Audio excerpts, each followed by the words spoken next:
Sandra all the time is here with the cold hard truth. She's the ears and the eyes for me and you. Every day, everyone want to hear from Sandra. And every time on the air, she's getting better. Tell your sister, tell your brother, tell your mama, call Sandra in the morning and in the evening.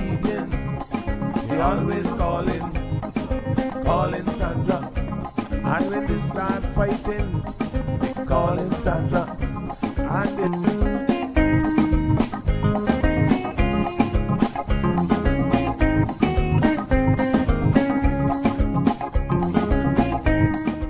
And That's right, folks. Everyone is telling their mama about the cold hard truth. Welcome to another episode with more truth telling, more problem solving, and of course, more tea spilling than ever before.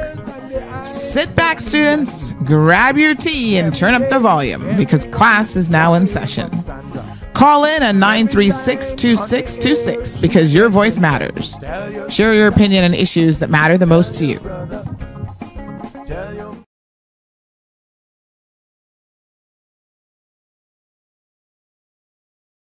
Good morning, K-Man. Happy Thursday. You know what that means? It's actually Friday, part 1. How is everybody doing? Everybody's good? Roll call, please. Let me do the connection to Instagram. I think radio is great this morning. We started on time. Yes, honey child. Instagram coming live here in just a second. Facebook, you guys are waking up. And of course, YouTubers present. Morning, teacher. We're all here. I didn't even comb my hair this morning. What a hot mess. Hold on, we can see how it looks in just a minute. Ay, ay, ay. Caramba, buenos dias, bonjour, bonjour. All right, let me see here now. Let me go check the Facebook feed. Oh, are we not live on Facebook? Okay, yeah, we should be. All right, honey child, give me 1 second. Let me see what's going on.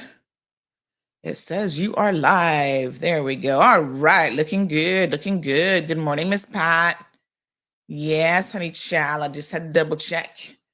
And it's actually showing up on the home screen, which is good. All right. Let me grab my links. Sending out to everyone. On the channel. Good morning, channel folks. There we go. YouTube link and the Facebook link.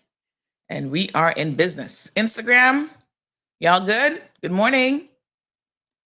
Barry Ebanks says Irv Gotti just died. Yeah, last night, apparently yesterday sometime. I posted that. That's so sad. At first I was like, who the heck is Irv Gotti? And my husband, I think a lot of times he just laughs at me. He's like, what? Who's Irv Gotti? Honey child. He pulled out that tune. What's the one tune where they actually drop his name in it with, is that the one with Ja Rule in it? I can't remember, but it's like a collaboration tune. And then he just played that for me when they actually say the name Irv Gotti. And I was like, oh, that's what they've been saying all these years? OMG. I didn't even know. I was like, what mess. Ay. He's really into music. Like he probably could have been a nerdy DJ. You know what I mean? But yeah, he's like, that's Irv Gotti. And I was like, oh, okay. I still didn't really know who he was, but you know, I know what he did. Yeah, legend. And young guy too. Oh, that was a song by Fat Joe.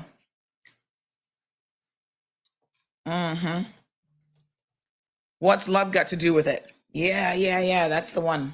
I can't play it because then probably YouTube would block us or something. But y'all know what I'm talking about. They dropped that Irv Gotti, drop his name in there because he is a legend to these guys, you know?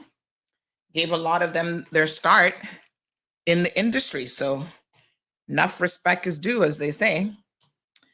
Yeah, wow. Young guy, 50, was it 53 or 54? And stroke. Honey child, that's why we all got to start walking. Oh, Lord. We're in the downside now of life. And so we got to do what we got to do. That blood pressure is a silent killer because you can have high blood pressure and there are not any signs and you don't know.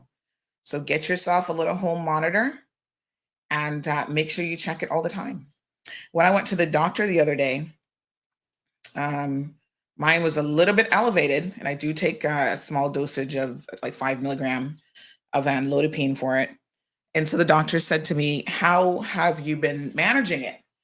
And what that means is he wants to know over a period of time how it's doing. And I said, let me pull out my app, sir. And the one that I use, the what's it called? Hold on, let me tell you. Omicron, something. Hold on. The Omron Connect. So every time I take a pressure reading, I can sync it with my phone and it stores all of that information. And then I was able to pull it up and show him. It gives you what your average blood pressure is. And he was okay with the average. He said, yeah, all right, that's all right. But, lots of things, Barry, that we can do now that we got to start doing.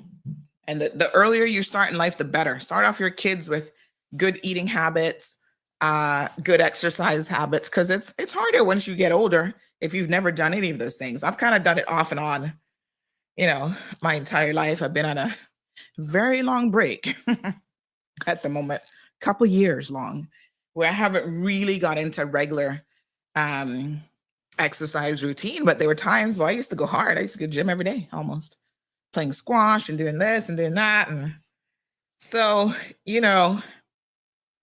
at this age now, you got to do it. And you don't have to go hard. My apologies. You don't even have to go hard because walking is actually the best exercise for the human body. Our bodies are designed to walk. Not so much running, but walking definitely. So we can walk. And walking is easy for most people. And if you can't walk, you can swim. And there are other things that you can do, that you can learn to do. All right, let's see what the hair looks like. Like I said, forgive me. I didn't even comb it this morning. It is what it is. We're going to just go with it. Yeah, honey, yeah. Go with the flow. I see some grays coming back in the front. I got to touch them up. Yeah, I'm not ready to go completely gray yet because, having a young child, they'd be like, that person asked me if you my granny. So that's the only reason I kind of keep a little bit of color in it.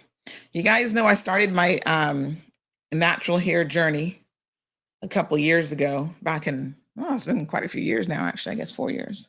And I came across a picture yesterday when it was really short because I had to cut it all off. I had to cut off all the processed hair and kind of start over. And so I don't actually chemically relax my hair or anything anymore. I blow dry it and then I do this treatment at my little Spanish salon, and that's it. And it's amazing how I went to Miss Pat the other day. I haven't had her do my hair in a little while, a couple of years actually. And she said to me, I wanted her to give me a quick style for an event. I love how she actually styles my hair. Like she gets it looking really good. So she said to me, I can feel the difference in your hair. It feels really, really good. Nice and silky without all the processing, which dries it out and, all that stuff. So yeah, natural hair, rock it, people, rock it. It's not as straight like my edges, but them Spanish people, honey child, go to them. They'll sort you out. They get in there with that, the curling iron, and they can straighten anything. That is so, why is the AC off? It's so hot in here. That is true. They get in there and get those edges. And I'd be like, oh, don't burn me, please. All right. Shamika, rock the natural look, girl. Shaka Zulu, good morning. Good morning to Miss Jean. Miss Jean's like, I ain't got to worry about those hair problems. Mitzi, Irvelin, good morning, good morning, good morning. Barbara, sometimes I wish I could wear a wig I just put it on. I have all kind of different styles every day. But I can't be bothered with things like that. That'd be too hot for me. I don't know if my head could breathe. Morning, Miss Pat. Jim is in the house. Patricia. Devani, good morning. Media Warehouse, morning. Inspiring, how are you? Says, good morning, teacher Sandy. Can I have my ginger tea with Johnny cake while I'm in class? Yes. This is the type of classroom, honey child, where you can eat. You can sip on your tea, eat your little breakfast. I think I'm going to have I've been eating a lot of eggs lately, a lot of protein. So eggs and avocado. A little tea as well. I'm still trying to get my voice back. Good morning, Miss Shamika. How are you? Damaris is here. Paul joining us from Bermuda. I had such a bizarre dream last night. Oh my God. Can I tell you one of my dreams? I oftentimes have multiple dreams. Yes. And a lot of times I actually remember them. Like, I'm a dreamer. I've always had very, very, very vivid dreams, as long as I can remember. I'm actually surprised when people tell me that they don't really dream. My husband, he's not really a dreamer. He's like, oh, I don't really dream about anything. I'm like, you don't? How can you not dream about anything? Anyway, have you ever had a dream where you woke up and you went back and continued the dream? That happens to me too. And it's like, I can almost make myself do it. Like, pick back up at the exact point in the dream. And it's like watching a movie. I just continue on. Good morning, Miss Lucille. I see you're present. Diamond Princess, Abby. So I had a dream that I was on a cruise ship. Go figure. I've actually never been on a cruise. And I think I should at least go once. I should go somewhere, maybe like Alaska or something. I don't know. But Marlon's not really that fond of boats. So it's either going to be like a girls' trip or something else. I don't know if I'll get him to go. So anyway, I was on a cruise. It was weird because most of the dream didn't take place on the cruise ship, but it was like the only way I would have gotten there. It was some port in TCI was actually, and I know kind of what triggered this, because there is somebody, one of my Facebook friends, who's on a cruise, and I was looking at and liking their pictures yesterday. And so somehow that's in my subconscious because I was with them and their significant other in this dream. And then I had my bag. This is the details of the dream. And I had so much stuff in my bag. I was like, why is all this junk in my bag? And then all of a sudden I was like, well, let me clean out my bag. And I just started taking stuff out and throwing it away. And then something happened to my phone case. This is a dream. And there was like, whoa. What's the camera doing? There was like chocolate on my phone case. And I was like, why is there chocolate on my phone case? I need a wet wipe. And then I was cleaning out the phone, all this weird stuff, because I was taking pictures of them with this beautiful Caribbean background in the back. And in the dream, the cruise ship was docked at a port, at a, like the cruise berthing thing that they're saying that we need here. And I was thinking to myself, if I had my microphone right now, this is all in the dream. If I had my microphone right now, I would go and interview those people and ask them about their experience, docking right there. And it was like this big cruise ship. And then I started to walk somewhere, and I dropped the, this phone doesn't have it, but some phones have like the little piece that covers the lens cap, like as a separate piece almost. And I dropped that on the ground because this guy kind of bumped into me. And I was like, oh, well, that's rude. All these details in this dream, I don't know. It was very detailed. And so then he like turned around and looked at me. He's like, oh, Miss Sandy, it's you. So apparently it was like someone that I knew from Cayman. I was thinking, what are you doing in TCI? Super, super bizarre. And then I don't know how I got there, because then I was like, at the end of the dream, as I'm about to wake up this morning, I was thinking to myself, how do I get back to Cayman? I'm like, I'm lost. And then they were like, well, because I wasn't on the cruise with them, but I was there somehow. And then they were like, well, you have to go to the airport. And they would tell me how to get to the airport in that country. And then you need to fly through Miami because there's no direct connections to Cayman. And then I was like, what? but I need to pick up my daughter from school. It was a confusing dream, but it was extremely detailed. All right. Morning, Shaka. Morning, Debbie. Zeus is about to play somewhere. Miss Debbie says, good morning, CMR, and still we rise. Present, Tartarian. Yes, y'all got to hear about my crazy dream. Oh, Gabby says today is CHHS Sports Day. Well, good luck to all the kids. Who's Lady Slater? That's one of the, you guys have, what do you call them? Clubs or the schools are divided up into, what's it called here? Not teams. What do you guys call it? Remind me. But good luck to everybody. Sports Day is always fun. Good morning, Strong Wilt.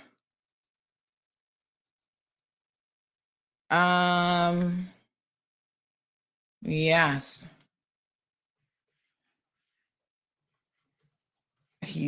Is he a daydreamer? He actually is a daydreamer. Yes. All right, so these frogs been messing up my place. And is there anything I can do to keep them away from my porch? So I want to know, is there any kind of spray that won't mess up like the marmoran, but that I can like spray? They love to, I have some decorative stuff. They love to like hide behind those things and then use the bathroom all over the marmoran. So now I need to power wash the place again. Ugh. Oh, what a my gosh. Okay, those teams are named after ships. Lady Slater's a ship? Bleach and vinegar, but wouldn't bleach actually mess up the marmoran? Good morning. Oh, morning. Are you here? You're leaving out now? Okay, no problem. All right, thanks, dear. All right. It's Marlon's birthday today, and he's getting a special delivery. Let me message my guys to say they are on their way. Good morning. Delivery on the way. Can't tell y'all because y'all go back and blab your big mouth. Y'all be taking news to Marlon all the time. Oh, well, Sandy said this on the show today. He don't watch the show. So, shh. His present is being delivered. Can't tell y'all what it is. Anywho, yep, today is also Bob Marlin's birthday. They share the same birthday. Whoop, whoop. Pine sorrel and salt. Would that like damage anything though? The salt might, I would think. Pine soil. I'm going to try it. At least the porch will smell fresh all the time. Just a spray bottle with either bleach and spray them. But you see, they're not there when I get up in the morning. They're gone. I want to put something there where they don't want to hang out there. Like, you know, so what is it that I can put to keep them away? Academies. Thank you, Delcy. That's the name I was actually looking for. Please don't mix bleach and vinegar. That's dangerous advice, says Abby. Or pine soil, right? Keisha says, happy cake day. My hometown friend from St. Mary. Yes, girl. Today is the birthday. I'm running out of things to get him. I said to him, boy, you're such a lucky man. What do you get the man that has everything already? He just laughs. He's a simple dude. He's like, yeah, well, I don't really need anything. That's what he says. But then every time I get him something, he absolutely loves it. So I think he's going to like this one. I was kind of like not sure what to get. And then I remembered something he said recently. This is why you got to pay attention to people and what they say to you. And I'm like, I know what he really, really wants. So we're going to make it happen. Special delivery. And I think I should embarrass him and send like a bouquet of flowers at work too, some roses or something that says happy birthday. I'll do that after the show. And I'll probably book him a massage this weekend too, because he Needs a massage. Stressful life. All right. Mothballs, but it's like on the wall. I don't know how to do that on the wall. Go out at night, like about 7. That's when they're girl, are you crazy? You want me to go out at night and spray frogs so the frogs can jump on me? No, honey child. We're not doing that. That's almost as bad as the roaches. Are you crazy? Where's Aliano? Is Aliano in class today? Strong Will says you can't get rid of those frogs, Sandy. The bleach is going to mess up the wall. And my auntie birthday is also today. Well, tell her happy birthday. Happy birthday. Yeah, I think quite honestly that I don't know what I'm going to do about that. But where's Aliano? I saw him post something on his page. Someone sent it to me. Someone said, leave the frogs, they're eating all the bugs. You know, I wouldn't mind it in a way, but if they wouldn't poop on the wall, that's the big thing, because then they make your place look like a hot mess. That's the problem. Ugh, I can't with them. Somebody else said try pine, so I gotta keep them away. All right, we do have some guests joining us at about 8 o'clock, so we'll give them a few minutes here. Absolutely, Strong Will. You know how we do it. Honey chill. So, yep. So let me just say this. You know, I think the landlord guy yesterday was assuming I was going to be coming to him yesterday. Well, I had a busy packed day, so that wasn't going to happen. But things are now in motion. My sources tell me that they were cleaning up yesterday after the show and trying to clean up the place. I'm going to make this as quick and painless and straight to the point as I possibly can. If you want to be a landlord, you don't have to be. That's a choice. There are certain responsibilities that come with that. And the responsibilities that come with that is you can't just make money, because y'all don't understand how business works. You can't make money. The number one rule in business is you've got to be prepared to spend money. You ever heard it takes money to make money? Yes, honey child. And you have to have minimum standards in place.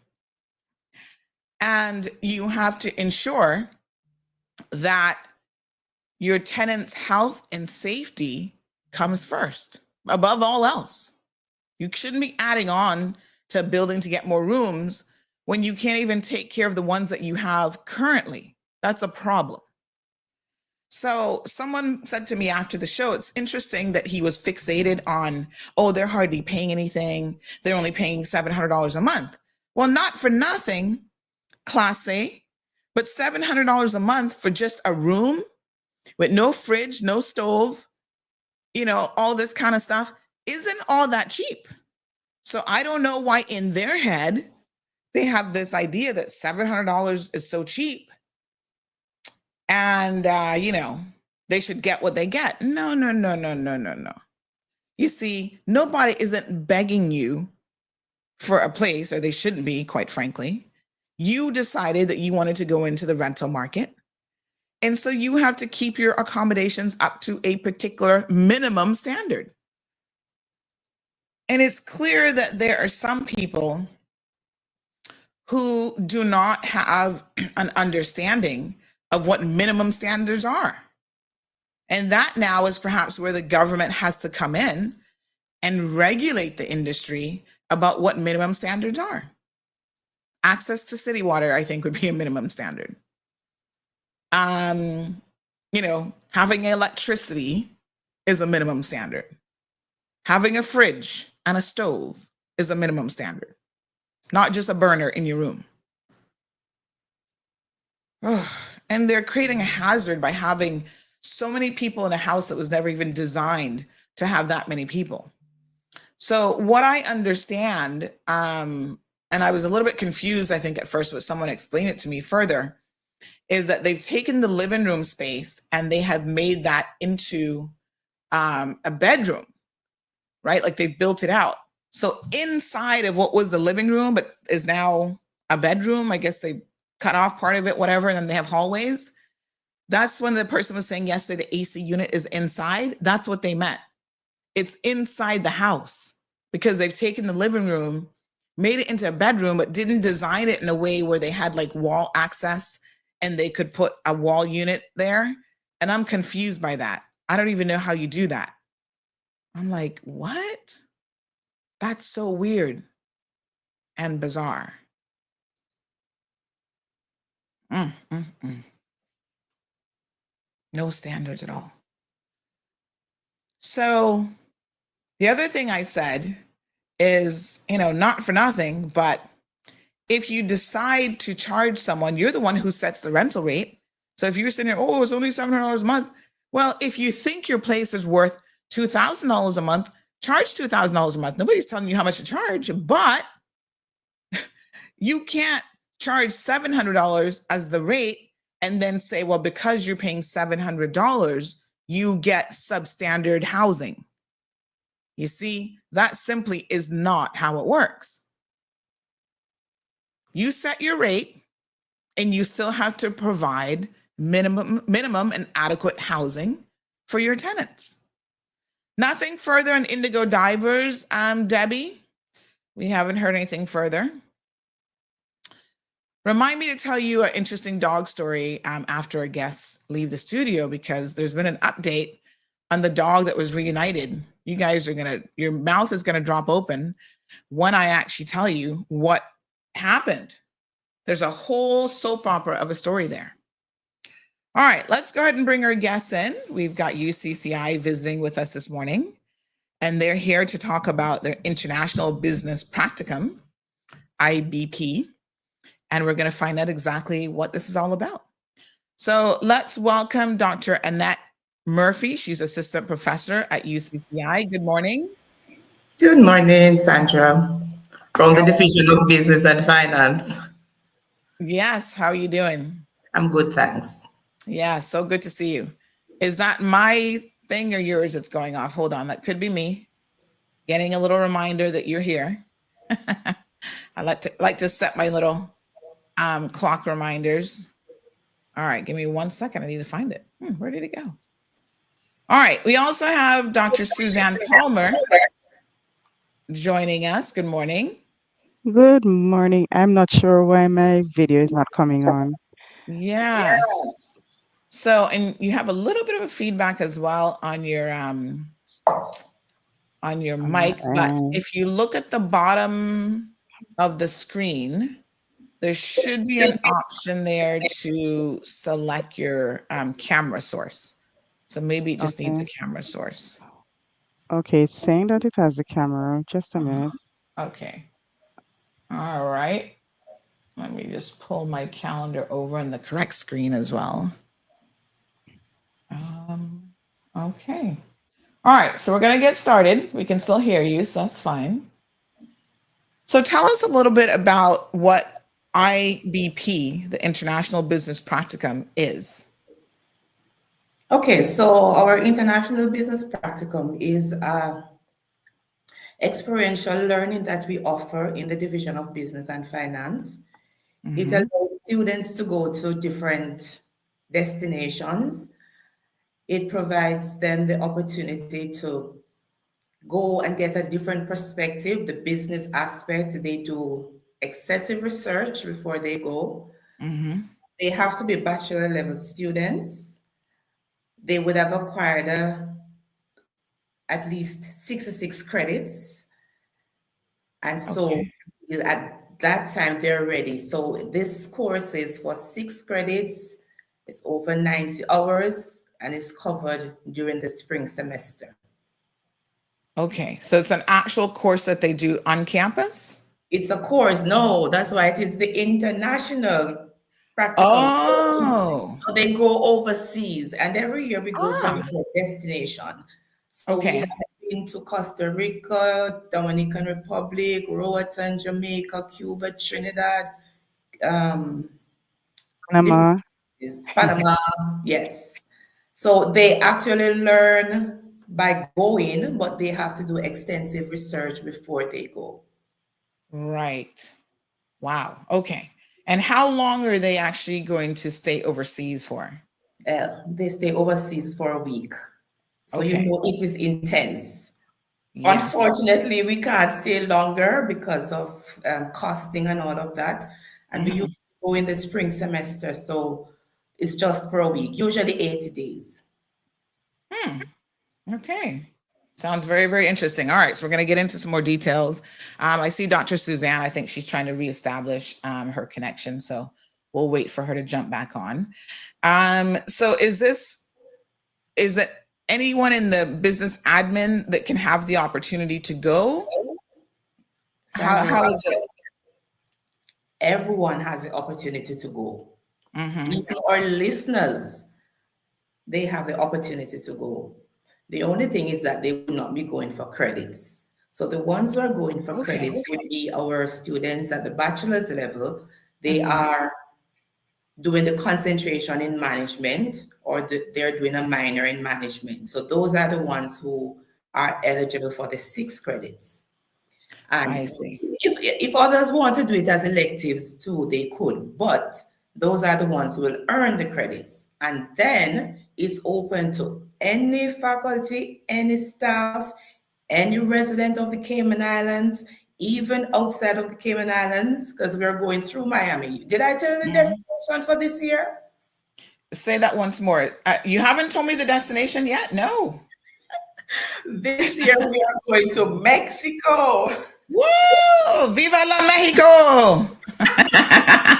Going to Mexico this year. So anyone, if any Mexican wants to go home for a week, yes, and Mhm. Susan, we're seeing, this is the perfect opportunity. So we go, and the days we're going, we go April 24th. So you have time to apply for time from work.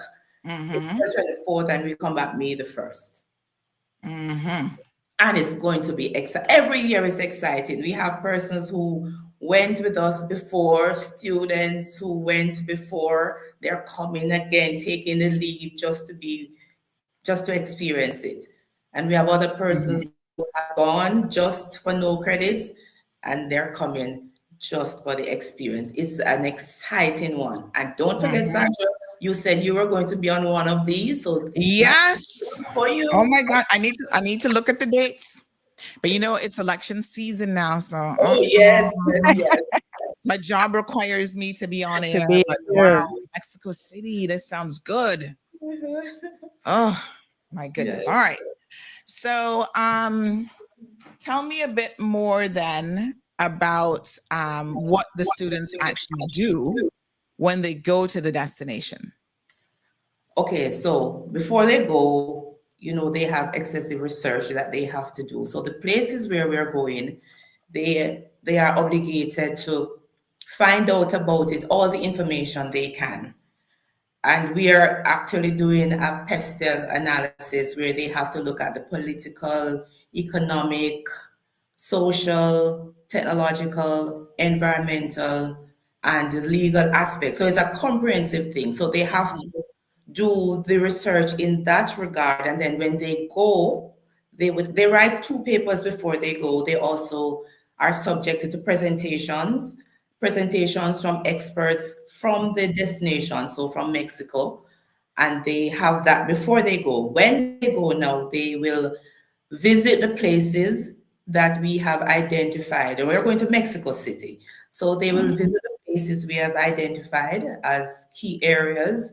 They will experience it firsthand. So it's not just secondary information they're gathering now. They are doing primary research then and ask any questions they want.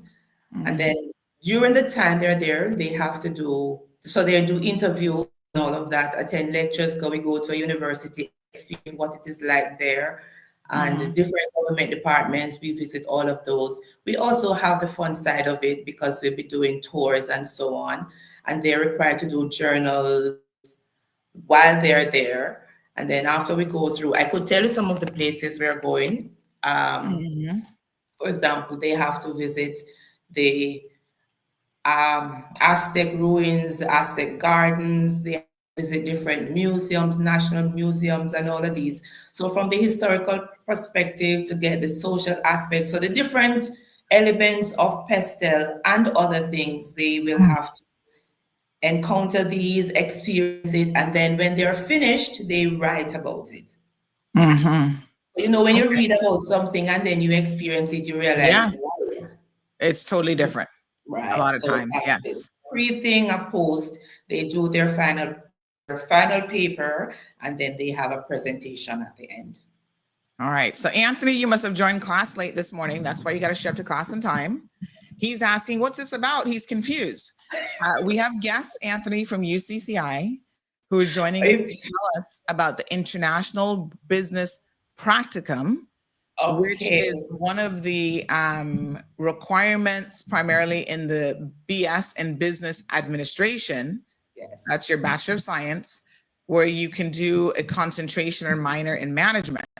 So they have this 6 credit, 1 semester, 90-hour course, where part of that course, it's a combination of lectures, virtual presentations from destination experts, pre and post trip research, journaling. And then part of that is they go abroad to a country, it changes every year, for 1 week to do field study. And then they they do oral and written presentations based on the 1 week trip. So this year they're off to Mexico. And so that's what they're here telling us all about it for the bachelor degree students. And in past years, they've gone to a number of different destinations. All right, you up to speed, Anthony?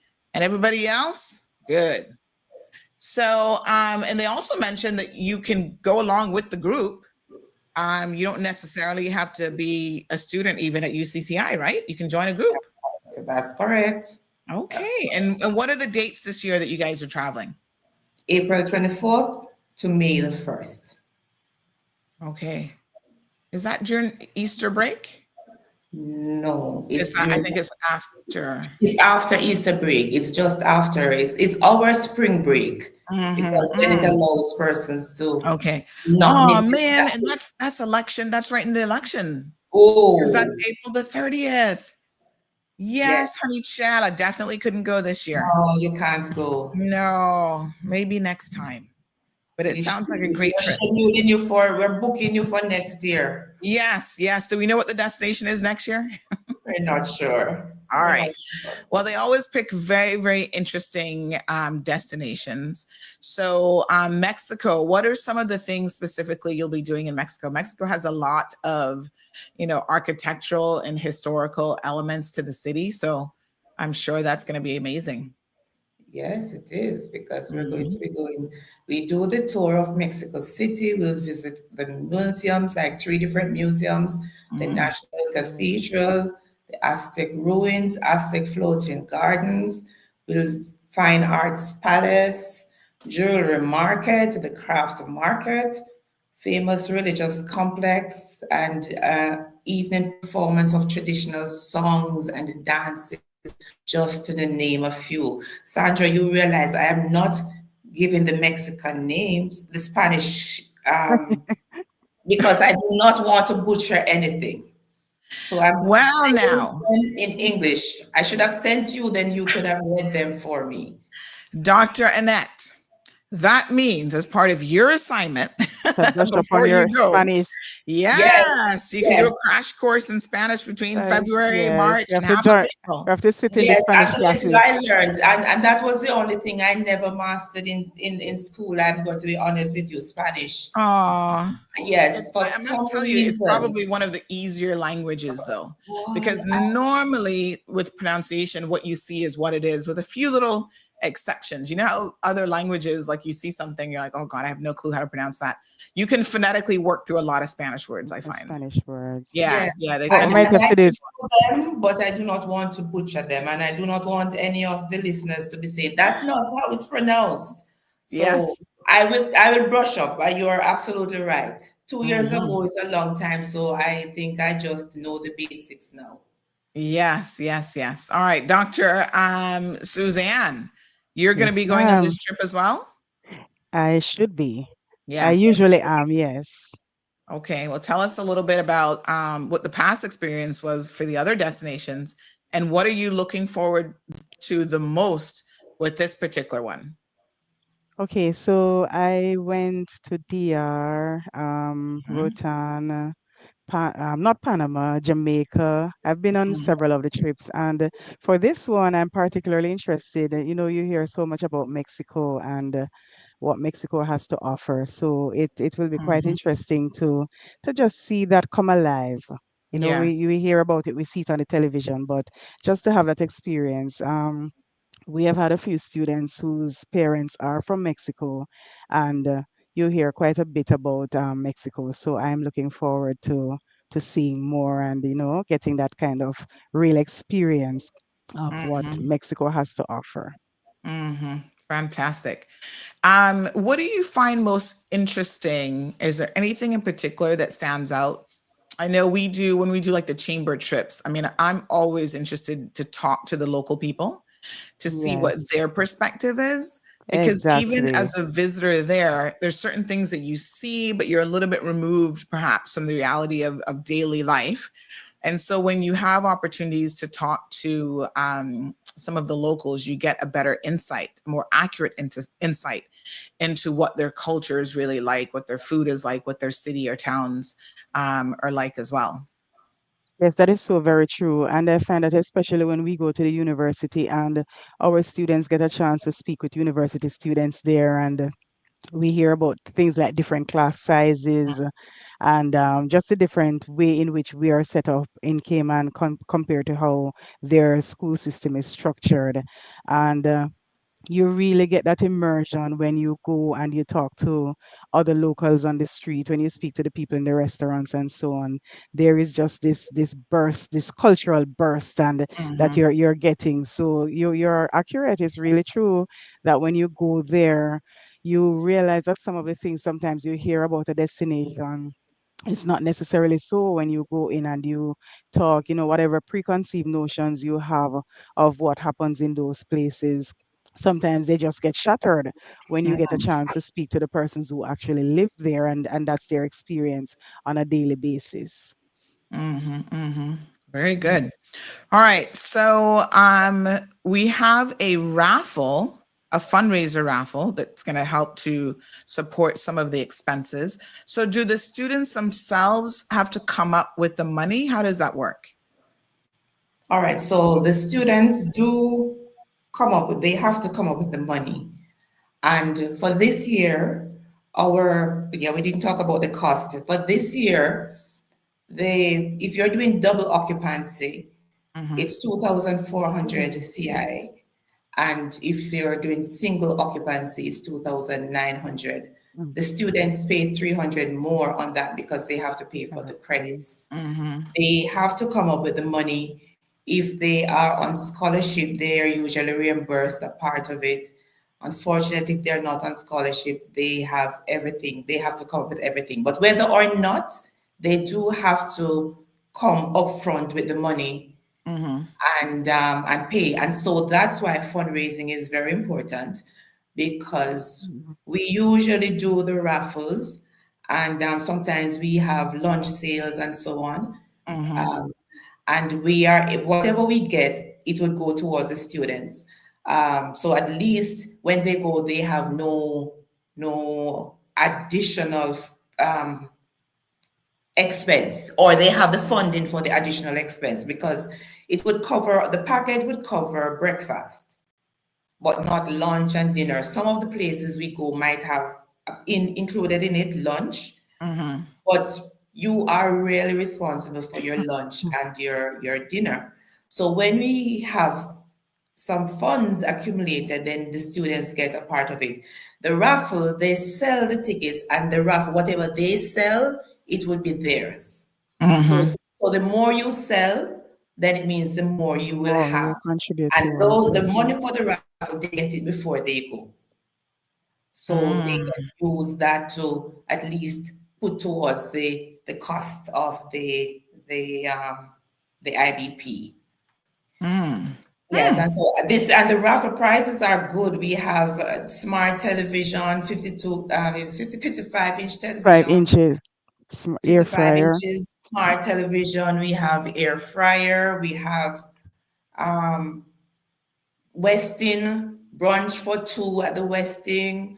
We have massage. We have manicure, pedicure. We have petrol voucher and Quite a few things. quite a number. Yeah. Lunch Lunch for vouchers. two.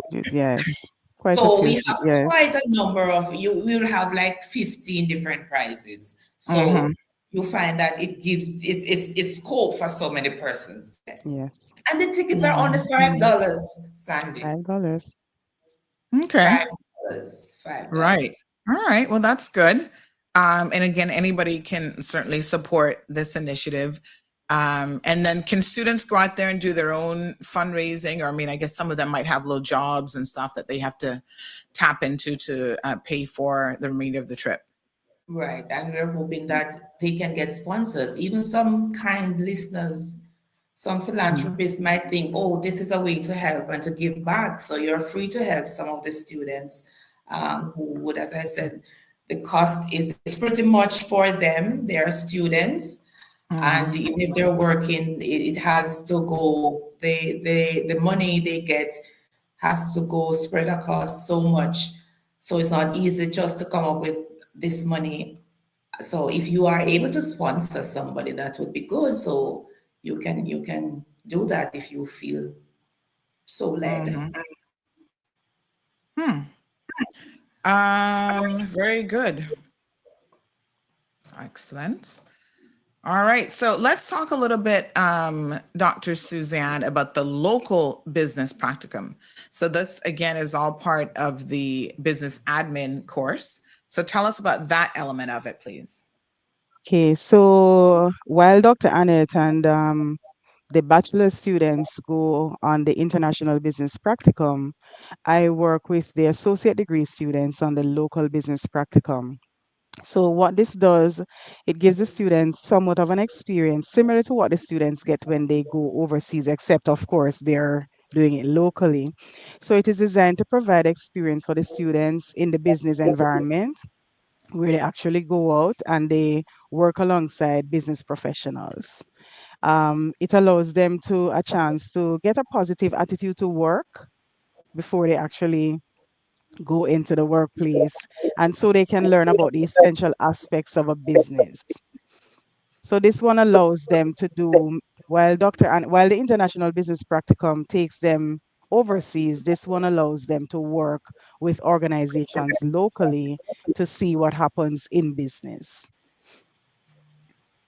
Okay, very good. All right. So are there any local businesses? Can you tell us maybe some of the people that your students have had the opportunity to work with in the past? Yes, one of our top participants is Foster's. From the very beginning, we have had Foster's on board and Progressive, and we have also had students. And oh, another thing I should tell you before I give you the list of other organizations, we have expanded it to allow students who are working in an entity for they to see if their organization is willing for them to do the practicum at work. And so for that, we have had Campbell's Law Firm, we have had DART participating, we have had Computer Services Department participating, we have Mm, had two local trust companies participating as well.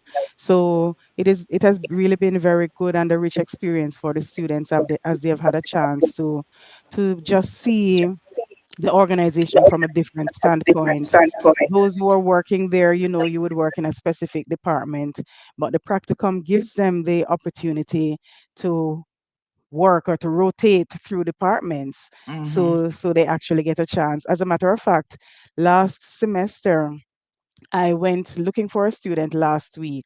She was in a particular area of her company last semester, but after the practicum, she said, Dr. Palmer, I didn't realize there are so many things in this organization that I didn't know about. And I found so many other areas that I'm mhm. interested in. And she actually applied after the practicum and got promoted, got moved to another area. So that was an opportunity for her to Hmm. really for her to grow. And for the students who are full-time students who are not working yet, of course, they when they go out, their experiences is Mm-hmm. they get that experience. They get to shadow managers. They get to Mm-hmm. see what happens in the departments. um, in some of them, for example, Fosters and Progressive, they have to actually sit in on an interview of employees. They help to draft ads for different kinds of promotions. So they're getting that kind of experience there that moves beyond what they would see just the Mm-hmm. theoretical part of what we would teach them at UCCI and so on. They're getting a Mm-hmm. chance to live it. So that is very, very important, we think, for them. Oh, fantastic. Wow. And how are the students actually assessed in the local business practicum? Okay, so for this program, they have to do a portfolio of their experience. So for the 13 weeks that they go through the semester, they would be in the organization for that time, and they actually have to prepare a portfolio of their experience. So the different departments that they have gone into, the different experiences that they have gained. So they have to say what they have learned in the department.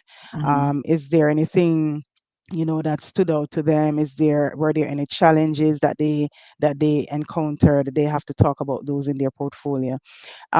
Every 2 weeks throughout the semester, they have to submit to me they do a biweekly report where they talk about what they learned throughout that 2 week period.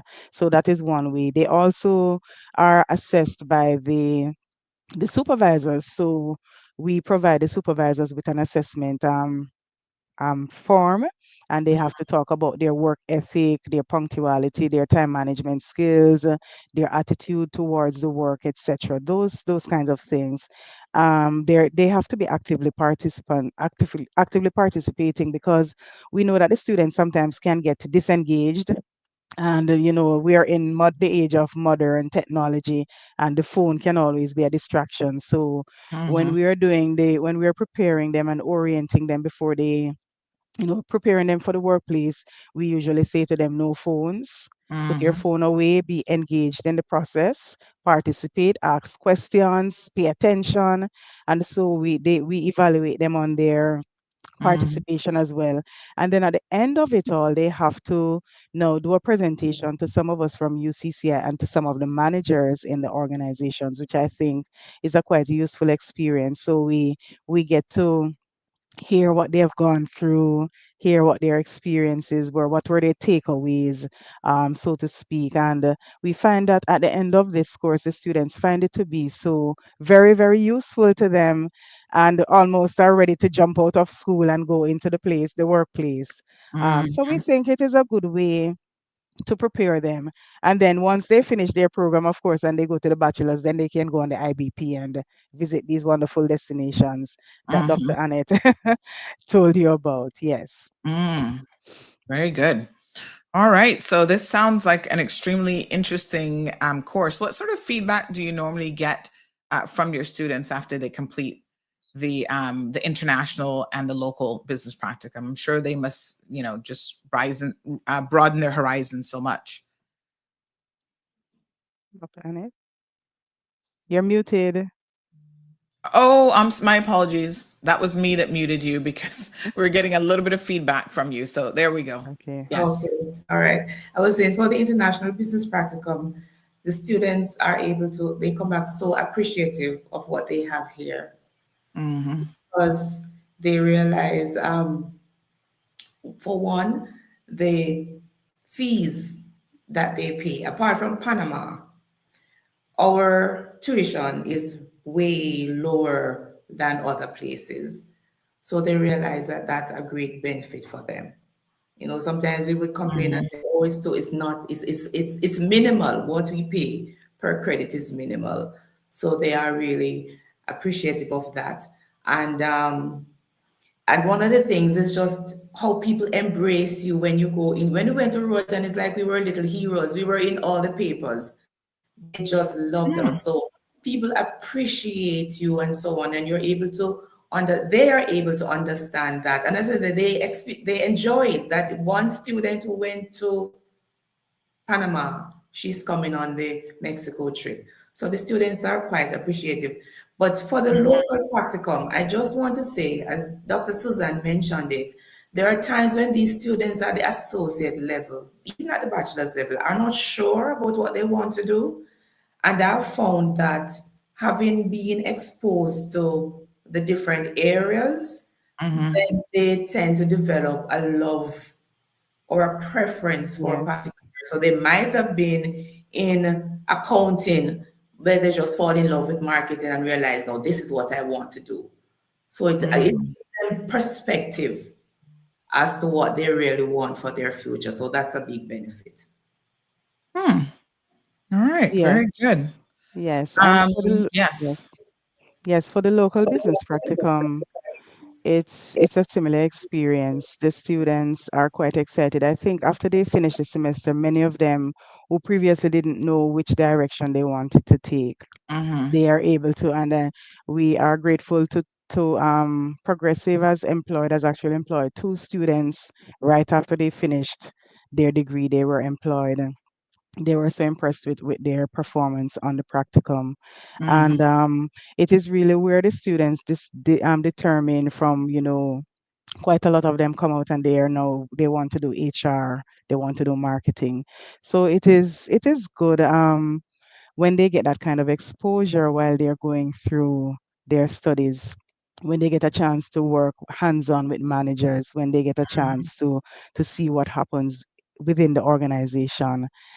It helps to kind of steady them and to set them on their path, their career path, and for them to determine what it is that they are really interested in. So we think that by having this program, we are equipping them, we're helping to get them ready, to get them work ready, to expose them to what happens internally within organizations, so they get a better picture of what is expected of them on the job.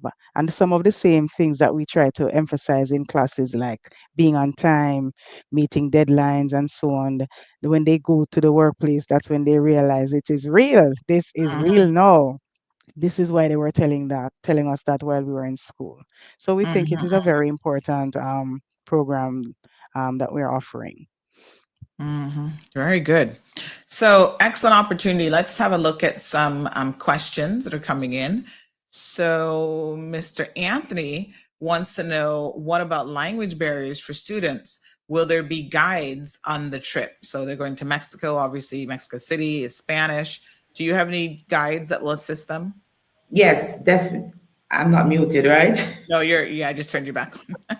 All right, definitely. The travel consultant that we use, he's bilingual, and we also have faculty members who are Mhm. bilingual. And when we go there, we always have, wherever we go, we always have a guide on hand who is also, Mhm. well, Mexican in this case, so they would be able to translate. So no language barrier. Okay, fantastic. All right. Any other questions? 9362626. You can certainly call in about these programs that UCCI are offering. They have quite a wide variety of options in their business school. So it's good to hear a bit more about this. So let's talk now about the Student Consultancy Program, the SCP. Miss Annette, you're going to take this one for us? Yes, that's my baby. The student consultancy program is one I love everything I teach, but I particularly love this course because Mhm. of what it gives to the students. This is also experiential learning. The students go out, so they're doing it right now. It's done in the spring Mhm. semester once per year. It's also at the bachelor's level for those students doing the management concentration.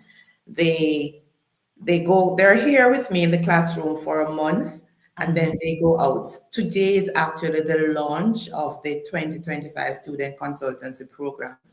And what we do is that the students provide services to small businesses, small and micro businesses.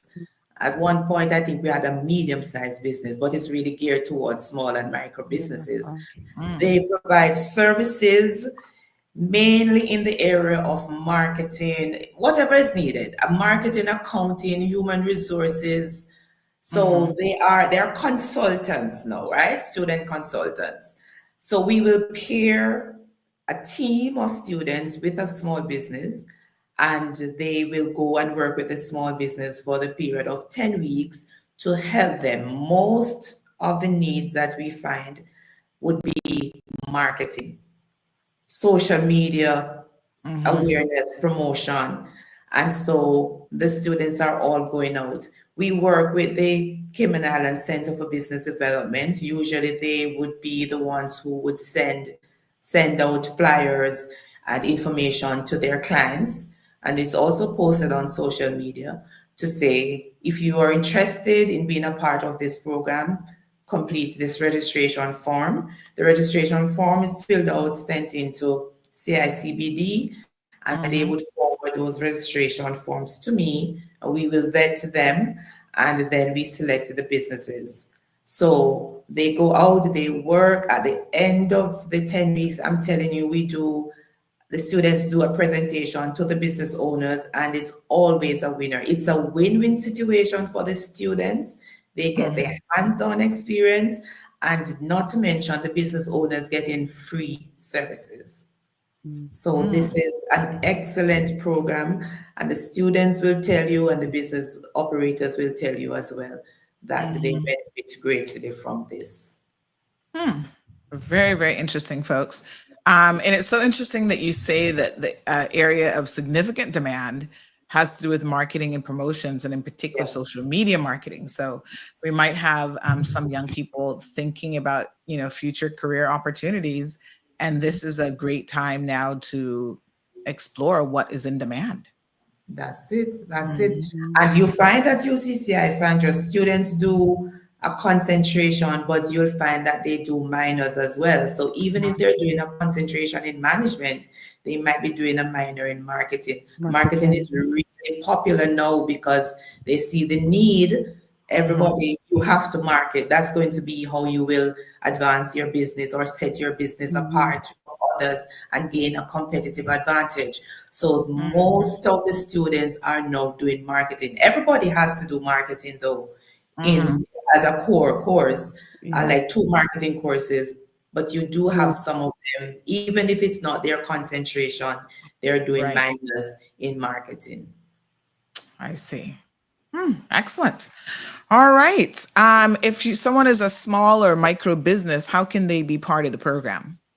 Well, they would, it's like they have missed the opportunity for this semester because we have already selected. But remember, I said most times it would go out to, we would promote it. So if you're on social media and so on, you would see it, and all you have to do is send in, just complete the registration. Say you are interested, and the registration form will be sent to you. You complete it, you send it in. So that it's open to anybody.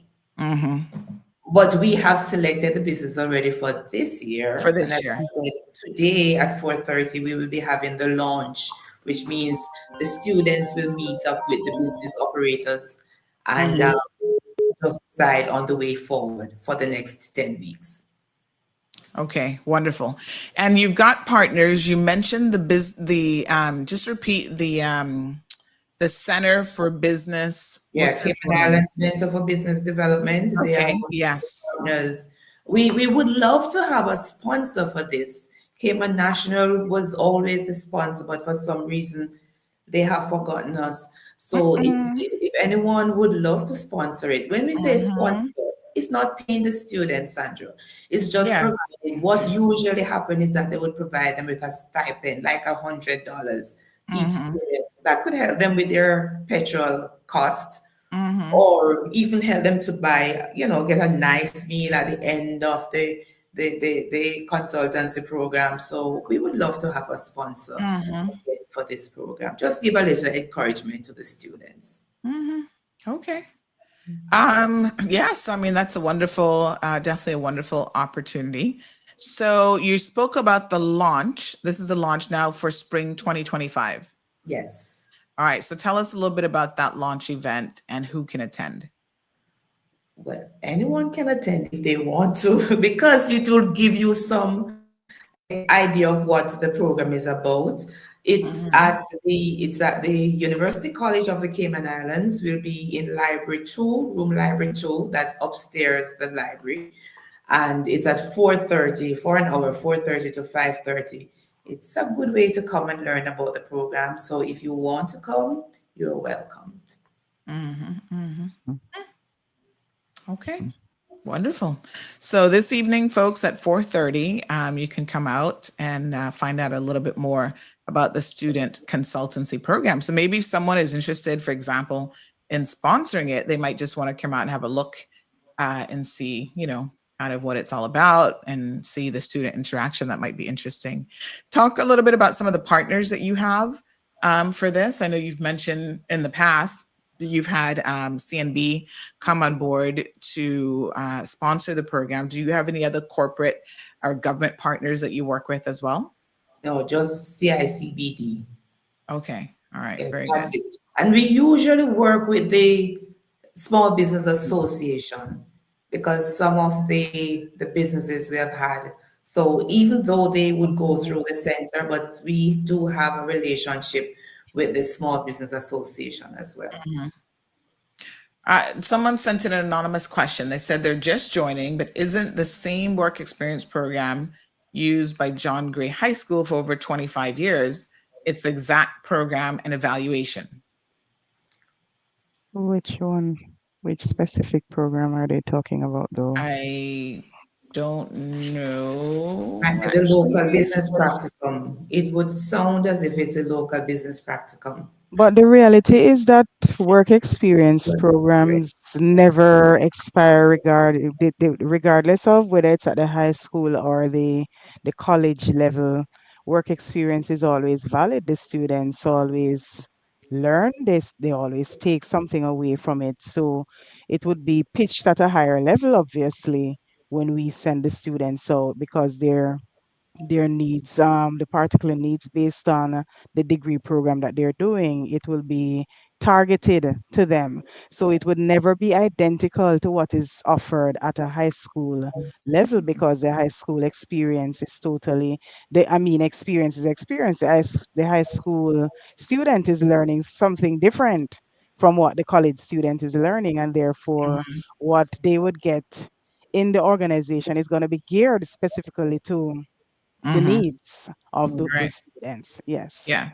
And even what they would, I could imagine for sure that even what the businesses would have you do as a high school student versus a Would college be student would be different. quite different. Yes. Yeah. Would be very different. Would be So the different. experience would be different. That is it. Our students are not photocopying papers and doing different things. They are shadowing managers. So they are doing what they're doing at the highest level. So it is indeed different. Yes. And we have a comment here. Diamond Princess says, yep, I did that marketing. It was great experience. Yes. Tashika doing a shout out. She says, my sweet, sweet Dr. Palmer, literally one of the best at UCCI. Hi, Tashika. Some of your students jumping on and The students are coming on. I saw a few of them. saying hello. Very, very good.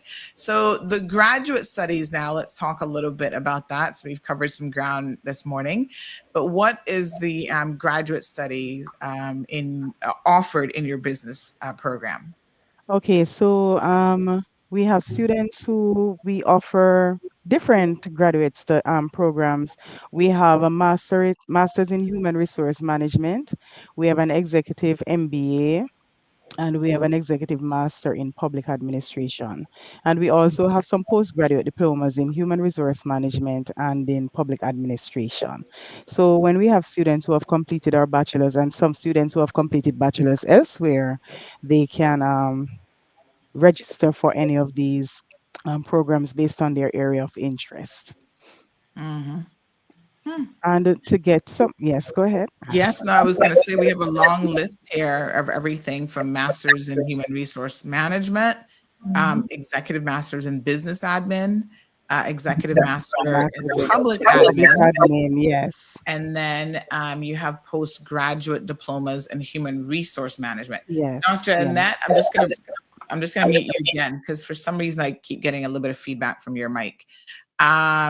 So tell us a little bit, and then we've also got postgraduate diplomas in human resource Resource management, business management, administration, and public admin. public admin. Yes. Yes. What is the difference between, I have a master's in public admin actually, and Yes. what is the difference between that and your executive master?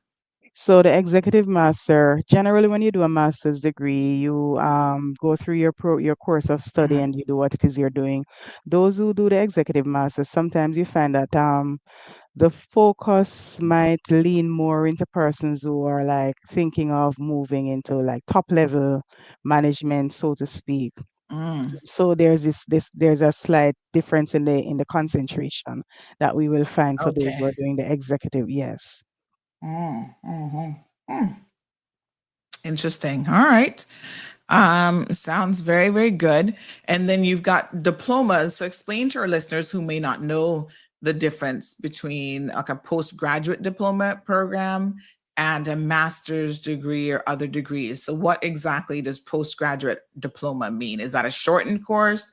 What It's is a that? short it is Mhm, a shortened course. Sometimes what you find is that somebody has done they have done their bachelor's and they're doing what they're doing. They don't necessarily mhm, want to go ahead and do a master's degree, so to speak, and they prefer to do a postgraduate diploma so they can look at that and mhm, use that as an avenue to get into a master's later on if they mhm, so decide that that's what they want to do.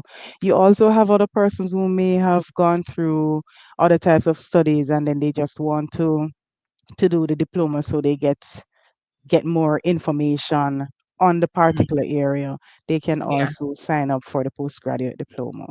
Yeah. So diploma programs in general tend to be very, very focused and concentrated. So Yes, they might be yes, 1 or 2 years as yes, opposed to doing an entire degree that's going to cover yes. a broader sort of breadth Sort of of cover courses. all different kinds of Yeah. courses. Yes, Yeah. yes. Yeah. Because I'm working on mine in journalism at the moment. So Okay, so you know that level of concentration that you're getting now. Yes. yes, honey Good. child. Thank you. Thank you. And it's great for people who are already in the field as well, Yes, who don't exactly. necessarily need all of the academic stuff. Exactly, exactly. So you Mm, have somebody who may have done, say, a general MBA and decides now that I want to get some more details. So that person may go and do a postgraduate diploma now, where it gives them more focus mhm, in a particular area. Say I did a general MBA, but now I want to do something and I want to maybe concentrate on a specific area. I want to do HR or something like that. Thank you, mhm. Catherine.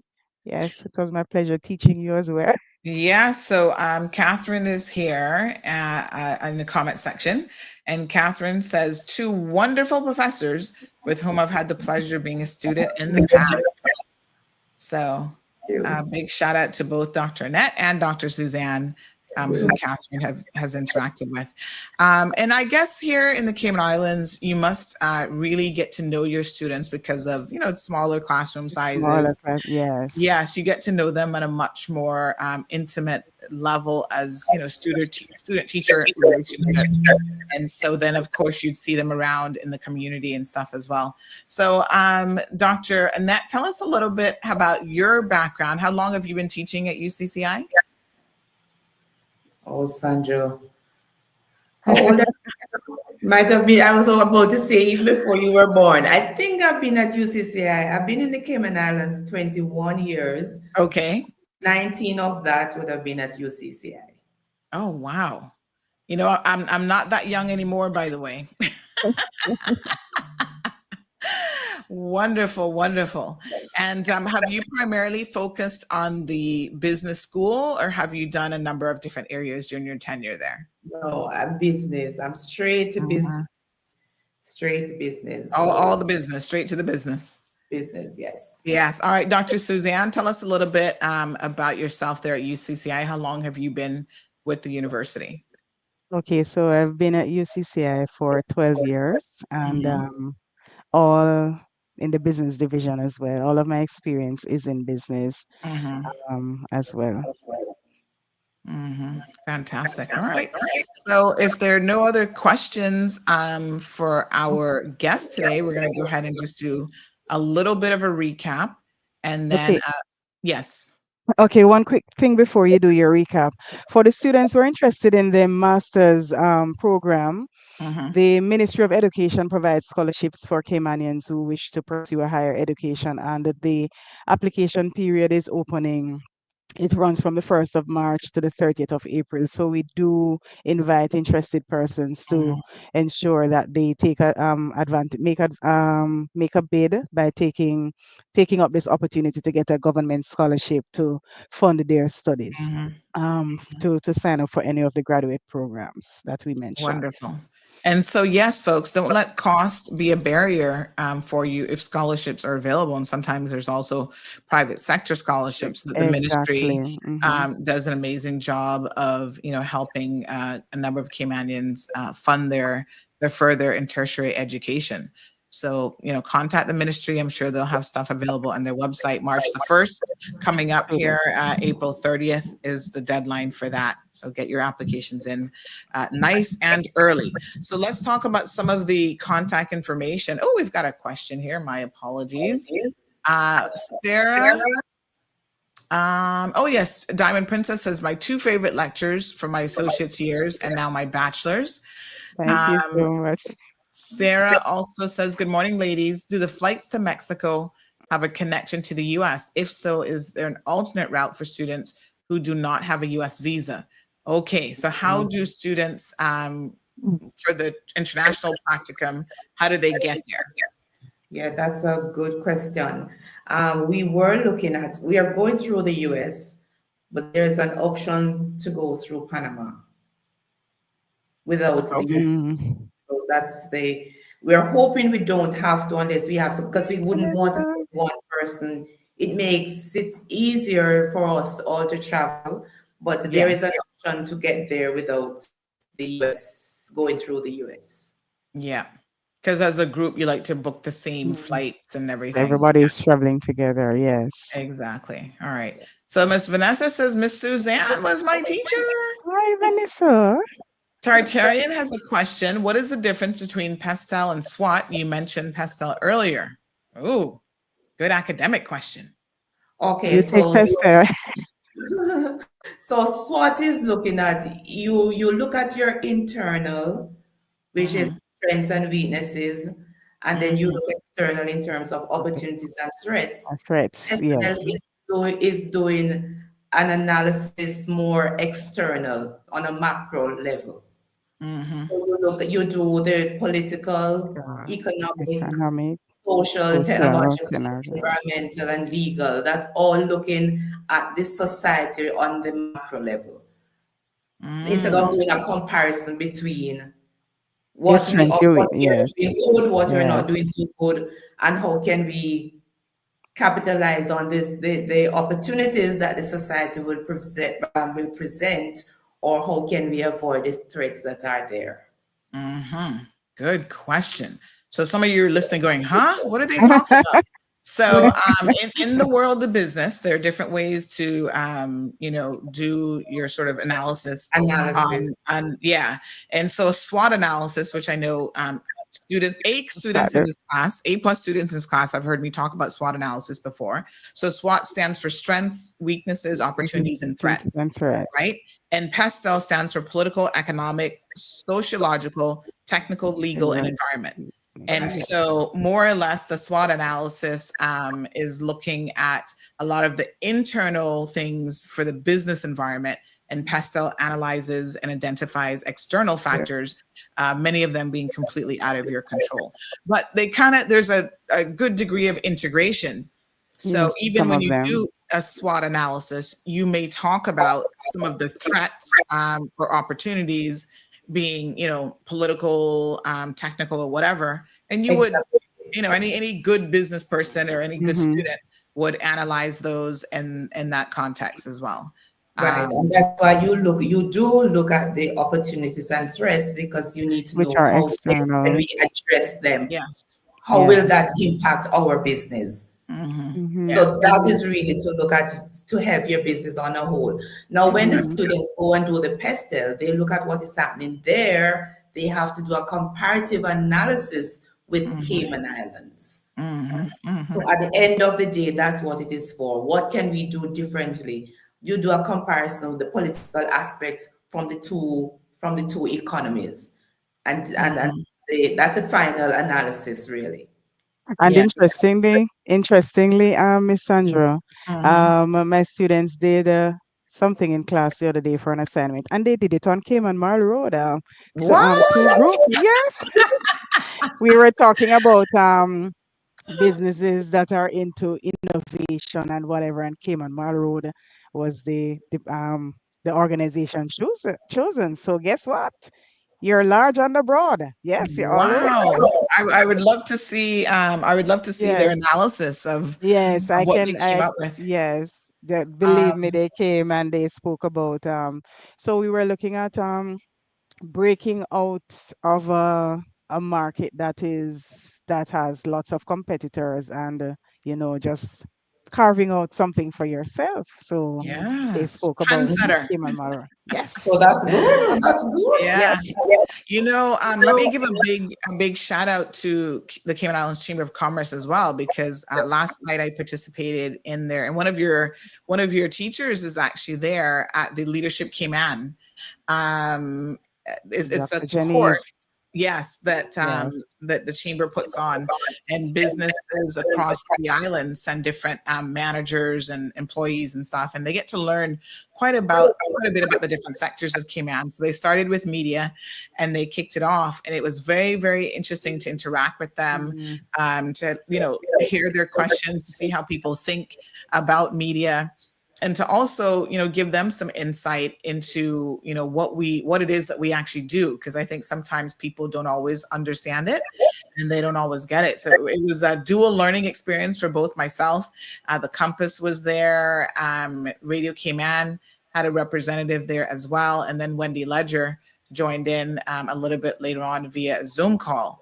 And we all come with something different, and we all have a you know level of uniqueness, I think, that we bring to the platform. But I know that CMR shook things up a little bit when we came on the scene. Someone used the term chaos. And I said, you know what's so interesting? Chaos is not always a bad thing in the world of business. Sometimes you mhm, create a little bit of chaos to mhm. shake things up. You don't fit in that square box, and that's okay. So yeah, well, thank you for that. That's so very, very interesting. So UCCI offers an amazing array of courses, folks. You can contact them at admissions at ucci.edu.ky. You can certainly visit their website, Program. ucci.edu.ky/programs/graduate. To find out specifically about the graduate programs. And then if you want to find out more just about the business school, that would be featured quite prominently on their website as well. Admissions office, you can give them a call, 623-8224, or with Dr. Blessed Vincent at 623-5035. So a lot going on at UCCI. They're going to be coming on with us at least once a month now to remind you of all of the amazing things. This is their 50th anniversary. Remember, we talked about that the last time they were on here. So they have a lot that they're celebrating in 2025. And of course, they want you to be a part of that journey, and always reminding you about the amazing things that they offer for their students across the community as well. So big trip coming up to Mexico City. Mexico. If you're interested in this specifically, do you have a number that they can call if they want to join your group, the International Business Practicum? Yes, they can call 623-0536. All Or right. you can send me an email at amurphy@ucci.edu.ky. All right, beautiful. All right, ladies. Well, thank you so much for coming on the program today, for telling us about these things. We covered a lot of ground. We talked about the IBP program, the local business practicum. We covered a little bit about the student consultancy program, and the graduate studies. And please don't forget, folks, if you are a local business, large businesses, medium, micro, small businesses, you can work in collaboration with the University College of the Cayman Islands. And, you might even get some free and good labor out of their students. So give them a call and see what opportunities they have for partnerships with businesses on island. I think it's a fantastic opportunity to get young people involved in industry and also, give them the relevant experience that they need. But then businesses, you can learn a lot from young people as well because they bring a breath of fresh air. And, it's just a mutually beneficial relationship for everyone. Yes. Yes. Any final words? And of course, support the young people by way of donation and their raffles as they try to get ready for the Mexico trip. That's right. And remember, you are invited. You can contact me, or repeat, amurphy@ucci.edu.ky or call me 623-0536. You don't want to miss the Mexico IBP. And I must say thanks to the sponsors who have given us these gifts, Westing and the Samina's Beauty Salon, Salfab, we have Grand Old House, we have Molly's Spa. So these are the persons who have been. And if you want to contribute in that way, if you want to be a sponsor, we welcome everyone. We can't have too many prizes. We would love to have the prizes. So if you want to donate a prize, feel free, or tickets, they're just $5, or you want to buy a book or two, please contact me. And I'm also inviting you, special invitation to those who want to join us for the IBP. It's not something to be missed. I guarantee you it's going to be fabulous. Wonderful. Fantastic. And for the local business practicum, if your organization wants to take on some enthusiastic associate degree students for a semester, it's just one day per week, and take the students on, allow them to grow and to learn from what happens in your organization. We would be delighted to have you. If so, you can send me an email, spalmer@ucci.edu.ky. Or 623-0576. We'd love to have more companies on board for this very important program. All right, fantastic. Well, thank you so much, ladies.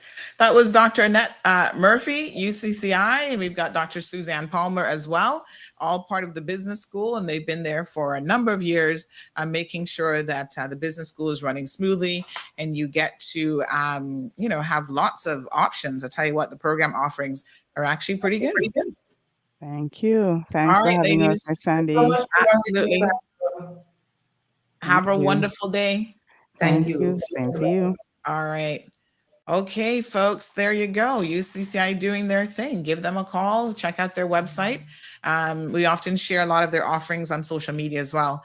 So you can go there to check out what is going on. Good stuff.